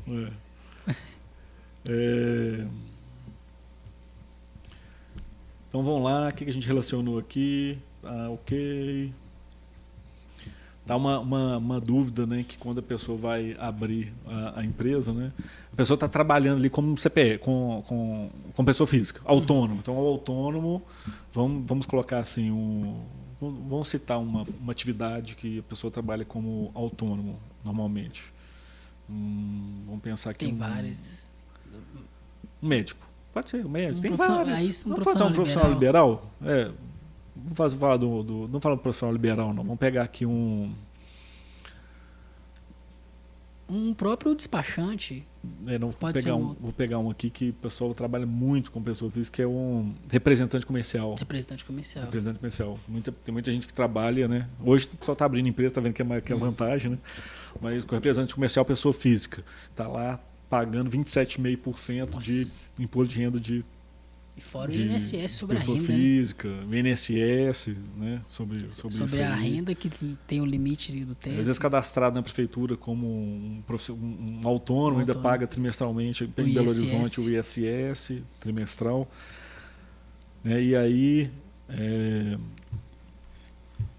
a gente até vai falar de outras coisas em relação a isso, mas ele fica na dúvida, tá bom, mas se eu abrir uma empresa, como que eu vou receber o meu salário? Eu vou abrir uma empresa, vou pagar imposto na empresa. E aí, quando eu receber na minha pessoa física, eu ainda vou ter o imposto de renda de pessoa física, como que eu me remunero? Na verdade, a dúvida que eu quero esclarecer aqui não é nem a tributação em si, mas é como você, como empresário, recebe a sua remuneração. Como distribuição de lucros. E o que mais? Como Prolabore. E Prolabore. Então são duas formas, né? Duas formas. A gente tem o Prolabore e a distribuição de lucros. Então, o que é o Prolabore? O Prolabore é o salário do sócio que labora na empresa, né? Então, o Prolabore, o conceito dele, né, qual deve ser o salário do sócio na empresa. Eu tenho um vídeo de meia hora isso, aqui, vou deixar na descrição do vídeo. Não vou entrar muito... É um vídeo de meia hora que explica tudo sobre o Prolabore. Isso, né? mas você pode trazer duas vertentes. A vertente mercadológica, quanto que ganha um médico, quanto que ganha um contador, para você se remunerar enquanto Prolabore. Ou pensando em alguma estratégia tributária, ter um Prolabore menor e uma distribuição maior. Mas são as duas formas lícitas e do sócio se remunerar. Né? E então, lógico que a distribuição de lucros ela é totalmente isenta de imposto de renda. Então é claro, mas o Prolabore também é algo legal que o sócio deve ter. O Prolabore, sobre o Prolabore, é a contribuição dele também pelo INSS, é a proteção dele. No caso de uma invalidez, né? Se ele tiver um Prolabore de um salário mínimo, se acontecer um acidente e ele ficar inválido, o INSS vai receber um salário mínimo. Né? Ou ele pode recolher até o teto, por exemplo, né? Arredondando aqui uns 7 mil, e se acontecer alguma coisa, ele vai ter a proteção de 7 mil. E também vai contando com um tempo de aposentadoria, né? Tanto um salário mínimo ou mais, vai contar o tempo, só que isso vai também formar a média dele para a aposentadoria. Normalmente, então, é o tributável, sim. Né? O Prolabore. Então, tem duas formas de se pensar. O Prolabore é o salário tributável do sócio. É o salário tributável do sócio. Que ele vai escolher ali. Que ele vai escolher o valor e entre um salário mínimo e o quanto sem limite. Só que vai pagar imposto de renda e vai pagar INSS no teto. O que muitos sócios, quando chegam aqui, pensam de forma imediatista, né? E não está errado, vai depender muito do planejamento que ele tem para o futuro. Né? Então depende muito do que ele quer para o futuro dele. Mas normalmente se pensa muito no que vai gastar no mês. Né? Aí já coloca no mínimo, ou nem quer colocar um Prolabore. Coloca no mínimo. Mas às vezes não pensa da forma que você pensou e que faz muita diferença. Né? Talvez ele já tenha ciência, não. Vou fazer meu pé de meia, não quero depender do INSS. Ou talvez ele só pensa na parte tributária e esquece que algum dia ele pode se aposentar. Pode ser que às vezes no início da empresa, não vou colocar eu mesmo, né, quando eu comecei há 11 anos atrás lá com a Hoffman Contabilidade, faturamento pequeno, poucos clientes, o meu Prolabore era de um salário mínimo. para não E onerar tanto. no Né? primeiro ano eu nem tirava isso no salário mínimo, mas eu tinha um salário mínimo prolabore, mantendo a obrigatoriedade mínima, contribuindo para o INSS, para não onerar. Então, às vezes, realmente é um momento ali da sua empresa que você não quer gastar. À medida que você vai tendo mais condição e pode aumentar o prolabore em si, que vai ser tributável e tal, você vai aumentando. Agora, independente disso, qual que é a segunda forma de remuneração? A distribuição de lucros. E a distribuição de lucro, ela é uma Isenta. distribuição isenta de imposto de renda e também isenta de De INSS. INSS. E tem suas regras, né? Tem suas regras. Eu não vou entrar aqui nas regras Não, de distribuição, sim. porque vai ser um pouco mais complexo, mas também existem limites, né, que podem ser distribuídos de lucro. Né? Existem limites, principalmente quando não tem ali a contabilidade regular, né? Quando não tem um contador por trás. Que vai na presunção. É. Né, Mas do quando se tem a presumido. contabilidade regular e tem um lucro evidenciado, o limite é claro, o lucro todo, né? É o lucro que foi que lucro. a empresa deu, né? Então, assim, entrando no início aí, né, do contexto que você trouxe, pensa, o próprio representante comercial, pessoa física, que não tem muito conhecimento ou não procurou saber qual é a diferença de pessoa física para jurídica, ele pode estar perdendo muito e não estar na jurídica justamente por trazer, a gente vai falar disso, né, das diferenças, mas por trazer além da profissionalização, essa questão da possibilidade de distribuir o lucro, de ter um prolabore, porque o INSS na pessoa física, se for um autônomo, ele vai ser pela renda limitada ao teto do INSS. Na pessoa física ele pode escolher se ele vai querer o teto, se ele vai querer o mínimo. Então tem várias vantagens, né, tributárias nesse aspecto. Até mesmo, por exemplo, um autônomo, um exemplo, né? O autônomo recolhendo sobre um salário mínimo, exemplo, um salário mínimo como autônomo, ele vai pagar 20% de INSS. Sim. Se quiser a regra integral ali né, para aposentadoria, 20%. Na empresa é 11%. É 11%, olha a diferença. Então já dá uma diferença. Já dá uma diferença significativa, 11% de retenção da própria empresa. Tá? Aí cabe informar que dependendo da atividade do enquadramento tributário, então vou falar assim, se for empresa do Simples Nacional, anexo 1, 2, 3 e 5, não tem INSS patronal, então vai ficar nos 11%. Né? Agora, se for anexo 4... Tem ali dentro da DAS, né, o CPP. Mas aí está no faturamento ali, não depende do prolabore em si. Mas não é oneroso igual os 20%. E não depende do prolabore. Isso. Está impactando e vai ter, independente se você ter prolabore ou não vai ter, você vai estar lá dentro do Simples Nacional mesmo. Né? Já o anexo 4, por exemplo, o advogado tem paga o incidência do INSS patronal sobre a folha. E lucro presumido do real também vai impactar na folha. Então, aí, nesse caso... na pessoa jurídica, no total acaba ficando. Então isso depende da atividade que vai definir o regime tributário para fazer essa análise. Então não tem jeito, né? Tem que fazer um planejamento tributário. Outro ponto aqui preciso ter um contador para fazer a abertura da empresa? Com certeza. A gente trouxe isso no início. Vou falar assim, é obrigatório o contador para a abertura da empresa? É obrigatório? Só ele pode abrir? Não. Não é obrigatório, não é só ele que pode abrir a empresa.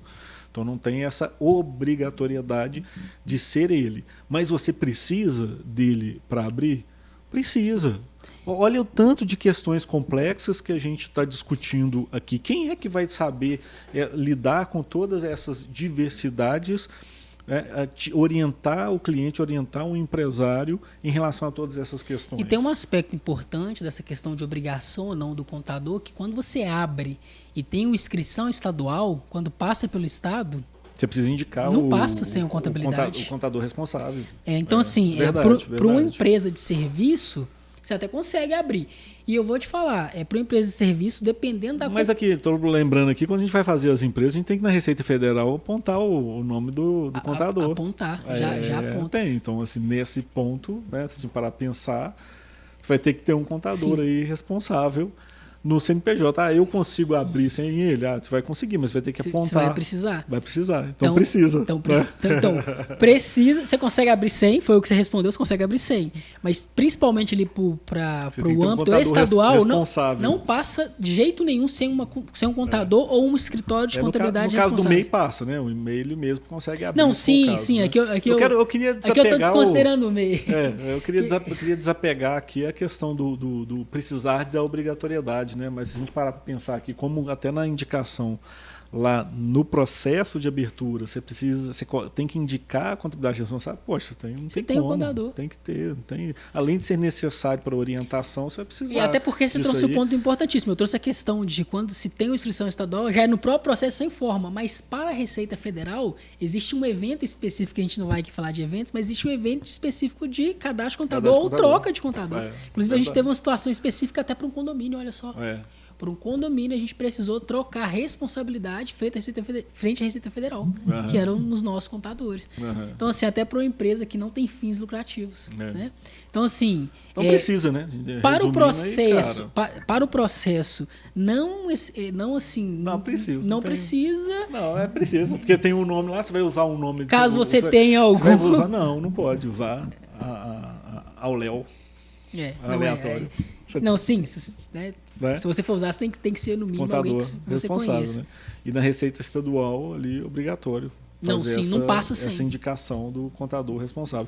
E até porque também depois da abertura, é obrigatório ter o contador? Vou falar, esquece o MEI. É obrigatório ter o contador, uma empresa, depois da abertura? Com certeza. É obrigatório. E é obrigatório mesmo. Obrigações acessórias, você tem o registro contábil, você tem a escrituração contábil, que só o contador pode fazer. Isso que eu ia falar. Inclusive, tem obrigações acessórias, diversas fiscais. Obrigações acessórias, que não passa a ser um contador. Não passa a ser um CRC. Né? Então, assim... E muito além dessa questão da própria obrigação em si do profissional, a gente tem que pensar mais na necessidade, na importância dele junto à empresa, né? Orientando para cobrir ali. E se a gente for também esquecer a parte, se a gente for pegar e tirar ali a parte fiscal, até a própria lei, se a gente for considerar ali o Simples Nacional, até o Simples Nacional obriga a empresa a ter uma contabilidade e é uma profissão regulamentada. Quem pode fazer a contabilidade?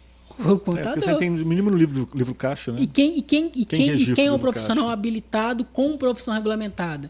Se algum profissional que está fazendo o livro caixa ou uma contabilidade não é contador, o CRC pode ir ali multar, fiscalizar, porque não é um profissional habilitado, né? É uma profissão regulamentada. Então, no aspecto fiscal, no aspecto contábil e no aspecto principal, que é o guardião do quê? Da riqueza da empresa. Que assim, a gente tem que pensar nesse aspecto. A segurança do empresário que ele está... O contador é quem vai te dar informações e dados idôneos que vai te fazer o quê? Tomar decisões assertivas. Né? Então, assim, o contador é o guardião da riqueza. Uma dúvida. Ó. Estou na dúvida. Não sei por onde começar e a quem procurar. Com quem? O que fazer? Então, os nossos contatos aí estão na descrição do vídeo. Os nossos contatos estão na descrição do vídeo. Então, procura o seu contador, procura a gente. Entre em contato com esse número que a gente tem aqui profissionais capacitados para te ajudar do início ao fim. E o legal é frisar novamente que a gente tem todo o ecossistema para a abertura da empresa. Então, a gente tem o profissional habilitado que traz a consultoria em todas as questões que a gente trouxe. A gente tem a certificação digital, a gente tem o registro de marca, e a gente tem o contador pós-abertura, né? Que é quem vai dar a assessoria contábil mensal. O Diogo está colocando assim, uma empresa pode ter... O Diogo gosta de fazer umas perguntas difíceis. Né? Uma empresa pode ter 2 contadores? Então, o Diogo, o contador responsável técnico legal que vai estar assinando ali, que vai estar responsável perante aos órgãos em si, vai ser um só. Mas ele pode ter 2 contadores ali, ele pode ter a consultoria, ele pode ter assinatura de mais de um contador no livro? Pode colocar, pode ter a segunda. Inclusive, quando você vai fazer uma retificação de uma SCD, que é a escrituração contábil digital, você precisa de um segundo contador para fazer a assinatura. E sabe o que é mais legal nessa pergunta? Pode ter 2 contadores, 3 contadores dando suporte, trabalhando em conjunto, orientando o cliente? Pode ter. Mas a empresa de contabilidade, né, por trás, responsável ali perante a Receita Estadual, por exemplo, a Receita Federal vai ser um só, vai ser um que vai aparecer. O Diogo está falando curiosidade, né? Eu nunca tinha parado de pensar dessa forma, mas parando de pensar aqui, perante a Receita Estadual vai ser perante a Receita Federal você vai colocar o contador responsável, mas você pode ter ali como consultoria, como consultores, como suporte e tal, você pode contratar outros também, mas um só que vai ser responsável. E trazendo um outro aspecto para essa pergunta é claro, né? Quem vai assinar e quem vai estar nos órgãos públicos é o que você explicou muito bem. Mas se a gente for considerar o que o próprio conselho exige frente a quem presta esse serviço aqui no próprio escritório, quem que pode colocar a mão na empresa que seja formado, claro? Quem é que pode colocar a mão ali para fazer qualquer coisa na empresa? Alguém que tem o CRC ativo. E quem tem CRC ativo? O contador. Então aqui, só para finalizar, a gente tem vários contadores aqui. Tem eu, tem você, tem a Carla que tem o CRC, a Rita que tem o CRC. Então são pessoas que têm o CRC, que é importante são contadores. Citar, assim, é isso que eu falei, assim, o responsável técnico, a gente tem a empresa, né? Nós aqui, a Hoffman, por exemplo, a empresa de contabilidade responsável pela contabilidade das empresas. Eu sou o contador responsável técnico, Leonardo, mas quem faz, por exemplo, a contabilidade da empresa, quem está fazendo a parte fiscal são contadores formados. Então, eles estão fazendo, mas a responsabilidade técnica é da Hoffman e a assinatura é minha como contador responsável técnico. É do Leonardo como responsável técnico e da Hoffman enquanto preço de contabilidade. Mas as pessoas que trabalham aqui são todos contadores. Então, indiretamente... É até obrigatório, né? O isso, CRC obrigatório. Então, indiretamente, não é 2. Aqui a gente tem vários. Né? Mas eu entendi a pergunta do Diogo aqui. O Diogo está colocando... Ana Paula. Está colocando assim, após a abertura da empresa matriz, existe um tempo mínimo para a abertura de uma empresa filial? Não tem prazo mínimo, pode abrir já na sequência. Inclusive a gente já fez processo paralelo. Durante a abertura da empresa, a gente já fez a abertura da filial. A gente já fez processo paralelo de, tendo a viabilidade da matriz, você já consegue vincular com a filial. Então não tem o prazo mínimo. A gente está caminhando aqui para o final, né? Mas vamos listar aqui as vantagens e algumas desvantagens também. Vamos falar aqui, né? Pode ter alguma desvantagem, mas vamos colocar as vantagens. Quais são assim, as vantagens de abrir uma empresa em relação à pessoa atuar como autônomo? Eu trouxe uma quando a gente Você falou uma, eu falo outra aqui. Trouxe uma quando a gente falou do representante comercial, que na maioria das vezes a vantagem tributária é muito maior. Quando a gente vai pensar em imposto de renda... economia tributária, né? Vantagem economia tributária. Então, só para finalizar, quando a gente pensa no imposto de renda... Sempre tem que fazer a conta, colocar no papel, mas se a gente analisar todas as IML, EPP, MEI e tal, de uma forma geral, ali você vai ter uma economia tributária. Se a gente pensar na tabela progressiva do imposto de renda, 27,5%. No Simples Nacional pode ser 6%. INSS sobre a renda... limite, pode ser, enfim, tem que fazer conta. Vamos colocar o autônomo que ganha menos de R$2.000, que ele vai ter a isenção do imposto de renda de 1.900, até 1.903 e alguma coisa, ele tem isenção de imposto de renda. Sim, Nesse caso ele não está pagando imposto de renda, né? Mas está pagando ali o INSS, dependendo aí da cidade, se ele estiver pagando o ISS. Então são vários aspectos, mas pode sim, e na maioria das vezes tem uma economia. Tem uma economia tributária. Mas depende da atividade, se pode ser MEI ou não. Fazer conta. Não só MEI, pode ser uma empresa de Simples Nacional, vai ter uma economia tributária. Sim. Se pegar anexo 3, comércio, tal, dependendo Enfim, resumindo, vantagem, economia tributária geral, ou vantagem tributária. Uma economia tributária. Mas é claro, entrando aqui a gente faz conta, a gente mostra, a gente ajuda o empresário a chegar nessa decisão. Profissionalismo, né? Demonstrar a feitura ou o profissionalismo, quando você chega lá com o CNPJ, uma empresa, sociedade empresária limitada, perante ao seu cliente, colocando uma proposta para a realização de um trabalho. Você traz mais segurança. Você traz mais segurança para o seu cliente, né? Então você carrega um profissionalismo, né, no trabalho. Que mais? É diferente o Robert chegar para ser o contador de uma empresa grande e o Leonardo, que tem a Hoffman, que atende 5, 10 clientes importantes daquele ramo. Olha a diferença poxa, só se eu for um profissional assim que o empresário conhece e goste para escolher. E tem de você, como uma empresa organizada, trazer também mais profissionalismo ali no seu processo, né? Não, você com quer garantir ali a qualidade do cliente. Inclusive, quando você traz profissionalismo, já vou falar outra, quando você traz profissionalismo ao seu processo, quando você traz pessoas, ou seja, recursos humanos, o que você traz? De perspectiva para a empresa, escala, ou seja, outra vantagem, numa né? pessoa possibilidade física, de escalar. Numa pessoa física, você fica limitado ao seu trabalho. E numa pessoa jurídica, tendo uma equipe, é infinito. Você vai crescendo, ao né? Ao ponto que você consiga chegar. Não tem limite, o limite que impõe é você.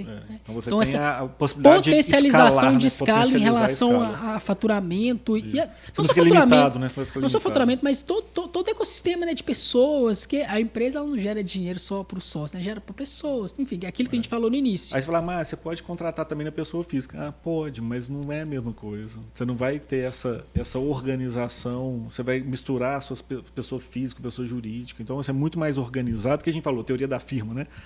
Fazer essa organização profissional, juntando recursos, pessoas, processos, tal, para ganhar escala, para desenvolver uma atividade remunerada, serviços e processos, né? Que mais? Que mais de vantagens aí? Uma outra coisa vinculado também a esse de potencialização de escala, uma vez que você tem, é claro, isso passa por maturação, mas uma vez que você tem uma equipe, escalou e já é um profissional já estabelecido, você consegue ter mais tempo. Uma liberdade, não, né? Assim, uma liberdade quando eu falo ter mais tempo, assim, o empresário sempre vai ser o chefe, o capitão do navio, né? Mas uma coisa é você trabalhar com um funcionário ou sozinho, outra coisa é você ter uma equipe. Que já realiza o trabalho. Te dá muito mais liberdade para você tirar umas férias com a família, por exemplo. Exato. Então te dá uma liberdade de tempo, liberdade geográfica, né? Você está com a equipe montada. Lembrando que a gente não está falando aqui que o empresário ele vai ter tempo, depois nós vai vamos falar trabalhar. Das vantagens, né? Trabalha muito até o negócio funcionar direito, né? Mas quando você já escalar, você pode ter essa liberdade de tempo, liberdade geográfica, você pode ter a liberdade financeira, se você já está escalando, tende, a gente fala de empresa com fins lucrativos, tende a gerar mais lucro. Então também você tende a escalar esse seu salário, né? Sua distribuição ali também com o tempo, né? Não é tudo mil maravilhas, não, hein? A gente fala aqui. A própria segregação também dos recursos, né? A segregação, o controle financeiro segregado da pessoa física, da pessoa jurídica, você conseguir ter isso é uma vantagem você tendo a empresa. Você não misturar. Quando você está trabalhando como autônomo, você mistura, então uma mistura danada, você não sabe se está dando um lucro ou se não está, né? O que é do negócio, o que é da pessoa física. Então, separar o CNPJ dá muita segurança. E uma realidade de muitos autônomos. É uma visão muito boa nisso. E uma realidade de muitos autônomos é ter essa despesa dentro da casa dele, né? Imagina só eles quando a empresa às vezes está passando, a empresa não, quando o autônomo está passando até por qualquer, a gente pode considerar pandemia, passando por qualquer dificuldade, ter que manter o negócio, ter aquela despesa ou não ter mais aquela receita, enfim, ter aquele negócio pequeno pode ser um grande prejuízo para ele. Então essa segregação para fins de planejamento do sócio na pessoa física, jurídica é primordial, né? É primordial. E tem desvantagens? Ah, com certeza. Não é bem desvantagens, mas a gente só tem que tirar a utopia, né? Sim. É meio, às vezes, utópico. Não vou falar que é desvantagem, né? Acho que vai depender muito do perfil de quem está fazendo. Exato, porque o que acontece?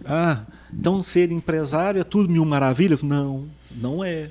Não é mil maravilhas. Então, quais são os problemas? Eu não vou colocar como desvantagem, mas, poxa, se você está abrindo uma empresa, começando um negócio, você acha que você vai trabalhar menos no início do que como você é empregado? Não, você quer escalar, você quer fazer o negócio dar certo, você vai trabalhar no início, quando você não tem equipe, não tem o recurso financeiro, vai construir um negócio. É claro que você vai trabalhar muito mais. E uma outra utopia... Mas você vai trabalhar muito mais com garra para você construir um negócio seu. E uma outra utopia, utopia inicial, né? O que a gente espera. Isso. Depois, no futuro, é outra coisa. Mas inicialmente, quando você está desbravando ali um novo negócio, vai trabalhar muito. Mas uma outra utopia inicial é, eu vou virar empresário e vou ter muito dinheiro. Eu vou... Já vou abrir empresa, eu vou ficar rico. O objetivo do empresário, rico, sim, né? É ganhar dinheiro, é ficar rico. Mas você vai construir Você deu o seu né? exemplo, você ficou quanto tempo? Vou contar a história da Hoffman aqui, mas você vai construir isso no tempo, né? Você não abriu a empresa, amanhã você já está... Pô, você tem amanhã você gerou muito lucro. Certo. Tem que dar uma atacada muito certa num produto, ou tem que ser num ramo serviço. Assim que tem uma oportunidade de Pode ouro. acontecer. Não, sim, né? Não, mas é mais raro, né? Não é raro. O fluxo normal. São nichos assim muito específicos. Deu a atacada certa, o negócio explodiu. Como você pode dar uma atacada errada e vai E mesmo dançar. dando a tacada certa, se o negócio explode, olha a complexidade de ter que entregar. Você tem que ter pessoa. Operar. Como que você tem um pessoal formado em 2 meses? Não tem jeito. Outra utopia, assim, agora eu não tenho mais chefe. Cara, você não tem um chefe, mas você vai ter vários chefes clientes. O seu cliente, você tem que tratar ele ali como, né, o seu cliente, cara, vamos colocar os pingos nos is, né? Não é o chefe, mas o cliente ali, ele é o rei, né, cara? Ele é rei ali, você tem que tratar o cliente bem, dar atenção. Vai ter problema na empresa? Vai ter problema. Você vai ter reclamação? É uma outra utopia. Vai ter reclamação. Você vai ter problema, vai ter reclamação de cliente, vai ter erro. Você vai fazer alguma coisa errada, a sua equipe vai fazer alguma coisa errada, Sabe qual que é uma outra utopia? Errar. São pessoas, Sabe qual que é uma outra utopia? são sistemas, vai dar, então você tem que conseguir tratar aquilo. E tratar isso junto ao cliente, corrigir para não ocorrer de novo. Sim. Né? Uma outra utopia que eu já vi, talvez não seja tão comum, mas que eu já vi é justamente isso. Às vezes um empresário trabalha numa empresa que ele pretende abrir também um ramo do mesmo negócio. Eu trabalho ali, mas eu pretendo futuramente sair daquela empresa e abrir um outro negócio. Vê a empresa às vezes com problemas, acha que vai abrir, não vai ter problema nenhum. Não vai ter problema nenhum. Ah, poxa, meu amigo. O cara é bom, por exemplo, assim, um exemplo, contador, né? Eu sou um excelente contador empregado em uma empresa grande, conheço muito, mas eu cumpro a minha função como contador naquela empresa, eu faço lá, trabalho 8 horas e vou embora. Então eu conheço tudo, vou abrir uma contabilidade. Maravilha. Você vai abrir a contabilidade e você agora vai ser só contador? Não. Você agora é um empresário. Você é empresário. Você tem que saber de gestão de pessoas, gestão finanças. de negócios, finanças, marketing, comercial. Você tem Qualidade no atendimento ao cliente. Qualidade no atendimento. Você vai fazer um onboarding, você vai atender o cliente. Quando você abre, você faz tudo inicialmente. Né? Então é uma utopia também achar que você vai abrir uma empresa num ramo que você às vezes conhece como empregado e não vai ter nenhum problema. Você conhece muito da parte técnica, mas você pode não conseguir ser o empresário, né? E a empresa pode acabar falindo. Então, tem os desafios. Qualquer um pode ser um empresário, vamos lá, qualquer um que tenha, que não tem, que esteja autorizado a ser, vamos falar assim, qualquer uma criança de 5 anos não vai ser empresário, né? Ele não pode abrir uma empresa. O cara que está condenado, dependendo da circunstância, ele também não vai poder abrir empresa. Mas claro, você, uma pessoa que vai poder abrir empresa, você abriu a empresa, qualquer um pode abrir? Qualquer um pode abrir. Qualquer um tem um perfil de ser empresário? Não. Não é qualquer um que vai ter o perfil de empresário, mas qualquer um pode se aprimorar para crescer, para desenvolver essas habilidades para ser empresário? Com certeza. Com certeza. Pode ser.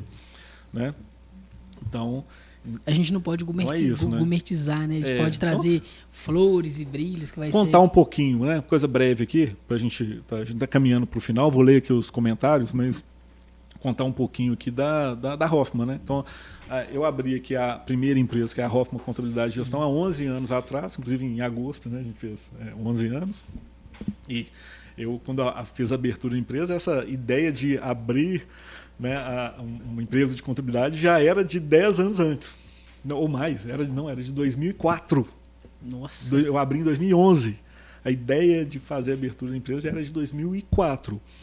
Só que acaba que você está dentro de uma multinacional, está dentro de empresas grandes, a coisa vai acontecendo, vai dando certo, você vai crescendo, o salário vai crescendo. É relevante. E naquele momento, às vezes, você ainda está construindo a vida, comprando seu apartamento, né, sua casa, construindo ali, tem a família, você ainda não tem um pé de meia ainda para suportar o inverno no início ali da abertura da empresa. Então, vai aguardando um momento oportuno e esse é o problema, né? O momento oportuno pode nunca chegar. Você que vai criar esse momento oportuno. Vai, em determinado momento, lá em 2011, apareceu um cenário favorável a eu fazer, né, abrir a empresa. Então vamos lá, né? Abre a empresa, já angaria os clientes inicialmente para suportar ali os custos. E aí? O primeiro e segundo ano, praticamente nem prolabore eu tirava. Colocava um prolabore só para manter a contribuição do INSS e tal, mas financeiramente nem tirava. Então você tinha que ter um pé de meia, já uma verba para você suportar. No caso, eu também dava aula, eu era professor. Mas aí você vai crescendo a empresa, tem os desafios do crescimento. Crescer dói, crescer é caro. Você tem que, a cada funcionário é um computador, é um posto de trabalho. São mais encargos sociais. Salários e encargos sociais. Benefícios. Responsabilidade com mais um colaborador. A gestão dele para com o cliente. Então não é fácil, né? Então aí você vai crescendo e a cada momento tem seu desafio.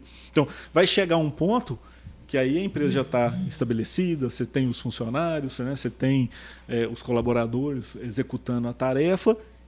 E acabam os desafios? Está tranquilo agora? Não. Não está tranquilo. São novos desafios, né? Vem acontecendo. Mas essa é a realidade. E no início, ou sempre, né? Mas vamos falar primeiro no início lá. Eu trabalhei pouco, menos. Nossa, você trabalhou muito. Você acaba fazendo tudo. Inclusive, você estava tendo a né? operação, né? Lá, Exato, fazendo a contabilidade. Você faz a operação, você é comercial, você tem que fazer o marketing. Você e olha que interessante. Até a empresa crescer e ter os funcionários. E olha que interessante a cronologia local. da sua história enquanto empreendedor. Você começou em 2011, colocando até a mão na massa no operacional em si, cresceu. Então agora você já está em outro nível, mas que te trouxe diversos outros desafios para manter os funcionários, para crescer e trazer mais funcionários, para trazer mais receita, para manter a empresa em continuidade. Então eu tendo a falar, e você pode falar muito melhor que eu, que os desafios aumentaram muito mais. Os desafios nunca acabam. E aumentaram. Vão mudando de tamanho. A sua responsabilidade pelo porte que você alcançou e pelos funcionários que estão debaixo da sua gestão aumentou muito. Considerando 2011 para hoje. Os momentos são diferentes, os desafios vão sendo são mais desafiadores diferentes, novos, são né? maiores e quanto maior o tamanho, maior a queda, né? Então Com você certeza. tem que tomar cuidado para manter a empresa. Para manter isso. É isso aí. Bacana. Vamos ver o que tem aqui no chat para a gente. E tem uma coisa importantíssima que eu não falei aqui, a gente vai falar aqui, deixa eu só ler o que está no chat aqui, para a gente falar sobre isso, né, um dos pontos mais importantes para a pessoa que quer abrir uma empresa. Coisa mais importante a gente não pode falar aqui. Mas deixa eu ver o que tem no chat. O Diogo, mais um episódio rico, esclarecedor, uma boa Páscoa, um abraço e um queijo para todos. Obrigado, Diogo. A Páscoa só ano que vem, mas é isso aí, obrigado pelo... Agostinha Hoffman, parabéns aos contadores Robert e Leonardo, tema interessante, muito bem explicado, obrigado. Diogo, livro, O Mito do Empreendedor. Esse mito do empreendedor é muito bom, é isso mesmo, porque a gente falou aqui do o cara que é técnico, né? O mito do empreendedor trabalha esses perfis, né? Então o cara ele é o técnico executando o trabalho, mas ele não sabe nada de gestor. Então você tem as etapas lá. Excelente livro, Mito do Empreendedor, muito muito muito importante a leitura, né? Então uma coisa importantíssima, né, cara? A gente, como você falou no início, lá rapidamente, Diga-nos. Uma coisa que a grande maioria dos micro e pequenos empresários, quando querem abrir empresa, não fazem. O planejamento. Você fazer um planejamento empresarial, um plano de negócio, ou no mínimo um planejamento financeiro projetado, com um orçamento projetado, fluxo de caixa, né? Fazer um planejamento mínimo que seja ali. Ou melhor ainda, um planejamento bem feito, né? Com um plano de negócio. E é um mito pensar que o planejamento Isso é muito importante. É só para quem, eu vou atender 2 clientes, eu não preciso disso. Não, é um mito pensar que um pequeno também não precisa, né? Porque é essencial, por mais que a sua receita ainda não seja relevante, é essencial você ter a noção, a projeção e a ideia dos custos que você vai ter para manter a perpetuidade da sua empresa. Custos, receitas e o lucro, né? O lucro. Para manter, o negócio tem que dar lucro. Para ter o controle da própria receita, dos custos, para ter os custos ali na ponta da língua, né? Na ponta da unha e da ponta do lápis, para saber qual é a capacidade de pagamento que a empresa tem de fazer. Então, esse planejamento, não interessa se o seu empresário é muito grande ou pequeno. Médio ou grande. Tem que fazer um planejamento mínimo. Né? Um planejamento, quanto maior for o empreendimento, mais complexo, né? Mais complexo precisa ser esse planejamento. Mas você tem que saber ali qual é a receita que você está esperando ao longo do tempo, Quais as serão os seus despesas, os custos e quanto esse negócio está dando de lucro. E isso é uma coisa, olha só, isso é uma coisa que nós fazemos aqui também, eu vou te explicar como, que nós fazemos aqui para todos os empresários que chegam. É claro, a gente não faz um planejamento com todos os custos que o empresário vai ter, porque nós não os conhecemos. Por exemplo, aluguel, não conheço. É um trabalho que tem que ser demandado. Isso, né? Um mas trabalho qual o planejamento complexo, básico? A gente faz, mas qual o planejamento cobrado. Mas né? qual o planejamento Não básico que a gente faz independente desse? Que é o planejamento de todos os gastos e custos que o empresário vai ter com a contabilidade, com a tributação. Então, a gente já dá muita informação para o sócio para ele ter noção quais são os gastos essenciais e básicos que ele vai ter no negócio dele. Em função do faturamento, quanto que ele vai ter de tributação, tributo, de INSS, de contabilidade. Esses gastos a gente coloca aqui. Além disso, dependendo do negócio dele, ele vai ter outros, fazer um mas só com esses gastos que a gente já né? dá a informação, ele já tem noção ali de que ele precisa gerar para ter o negócio dele ali funcionar, né? Claro, considerando também os outros gastos. Então esse aí é o momento dele fazer esse planejamento. Isso aí. Então a gente chegando aqui no final, qual mensagem que você gostaria de deixar aí para os mensagem final? A mensagem que eu deixo é o seguinte: precisou abrir empresa? Procure um profissional e não passe aperto. Nós somos especialistas aqui na Hoffman Contabiliza e nós temos todo o ecossistema necessário para a abertura da empresa, desde a parte de assessoria contábil até o registro de marca. Então não passe aperto, procure profissionais e se você for procurar, escolha a Hoffman Contabiliza, que são profissionais excelentes aqui para te ajudar. Aí, a mensagem final, assim, realmente tenha, né, os profissionais qualificados, né, procure um contador de sua confiança, procure uma contabilidade para te ajudar nesse processo e nós estamos aí, né, à disposição, né, para o que você precisar nessa área. Né. É isso mesmo, Diogo, verdade. Não captei a vossa mensagem, a Feliz Páscoa é todo dia. Isso mesmo, está certo, pela simbolismo, né, da representatividade aí da Páscoa. Então, o jogo falando projeção financeira e orçamento, simulação de cenários, isso aí. Lindalva, boa noite. Ana Paula, parabéns, pessoal, obrigado, boa noite. Então, gente, finalizando aqui, né, mais um podcast, né, a gente discutiu bastante coisa aqui. É claro que tem vários outros pontos que a gente poderia abordar, podem colocar mesmo assistindo aqui depois do podcast, né, deixar as dúvidas aí no comentário do vídeo, que eu vou entrando e vou respondendo posteriormente. A gente abordou várias dúvidas aqui, né, que são muito comuns. No início ali que o empresário quer abrir uma empresa, tem geralmente essas dúvidas, entre outras dúvidas, mas essas são dúvidas muito, muito comuns aqui, que a gente trabalhou aqui com carinho para tentar trazer nesse episódio. Agradeço, Robert, mais uma vez. Obrigado, Léo. Mais um episódio, acho que já é o terceiro, né? Esse é o terceiro episódio. Está fazendo junto, faremos outros aí. Espero ter contribuído. Em breve, contribuiu muito, foi excelente. Vai ficar aqui já eternizado, gravado aqui no YouTube. Boa noite, obrigado a quem assistiu e quem ainda vai assistir. Se tiver qualquer dúvida, estamos à disposição. Né? Então, obrigado por estarem conosco aqui mais uma vez. Lembrando, né, às segundas-feiras, 19 e 15 horas, preferencialmente o episódio ao vivo, eventualmente vai ter um gravado, dependendo do convidado que não pôde participar ao vivo, ou uma live também, né, que quando não tiver o podcast aqui coletivo, vou buscar fazer uma live aqui 19 e 15 horas toda segunda-feira, ok? Muito obrigado. Desejo boa semana a todos e até o próximo episódio, até a próxima semana. Boa noite. Um abraço, até semana que vem. Tchau.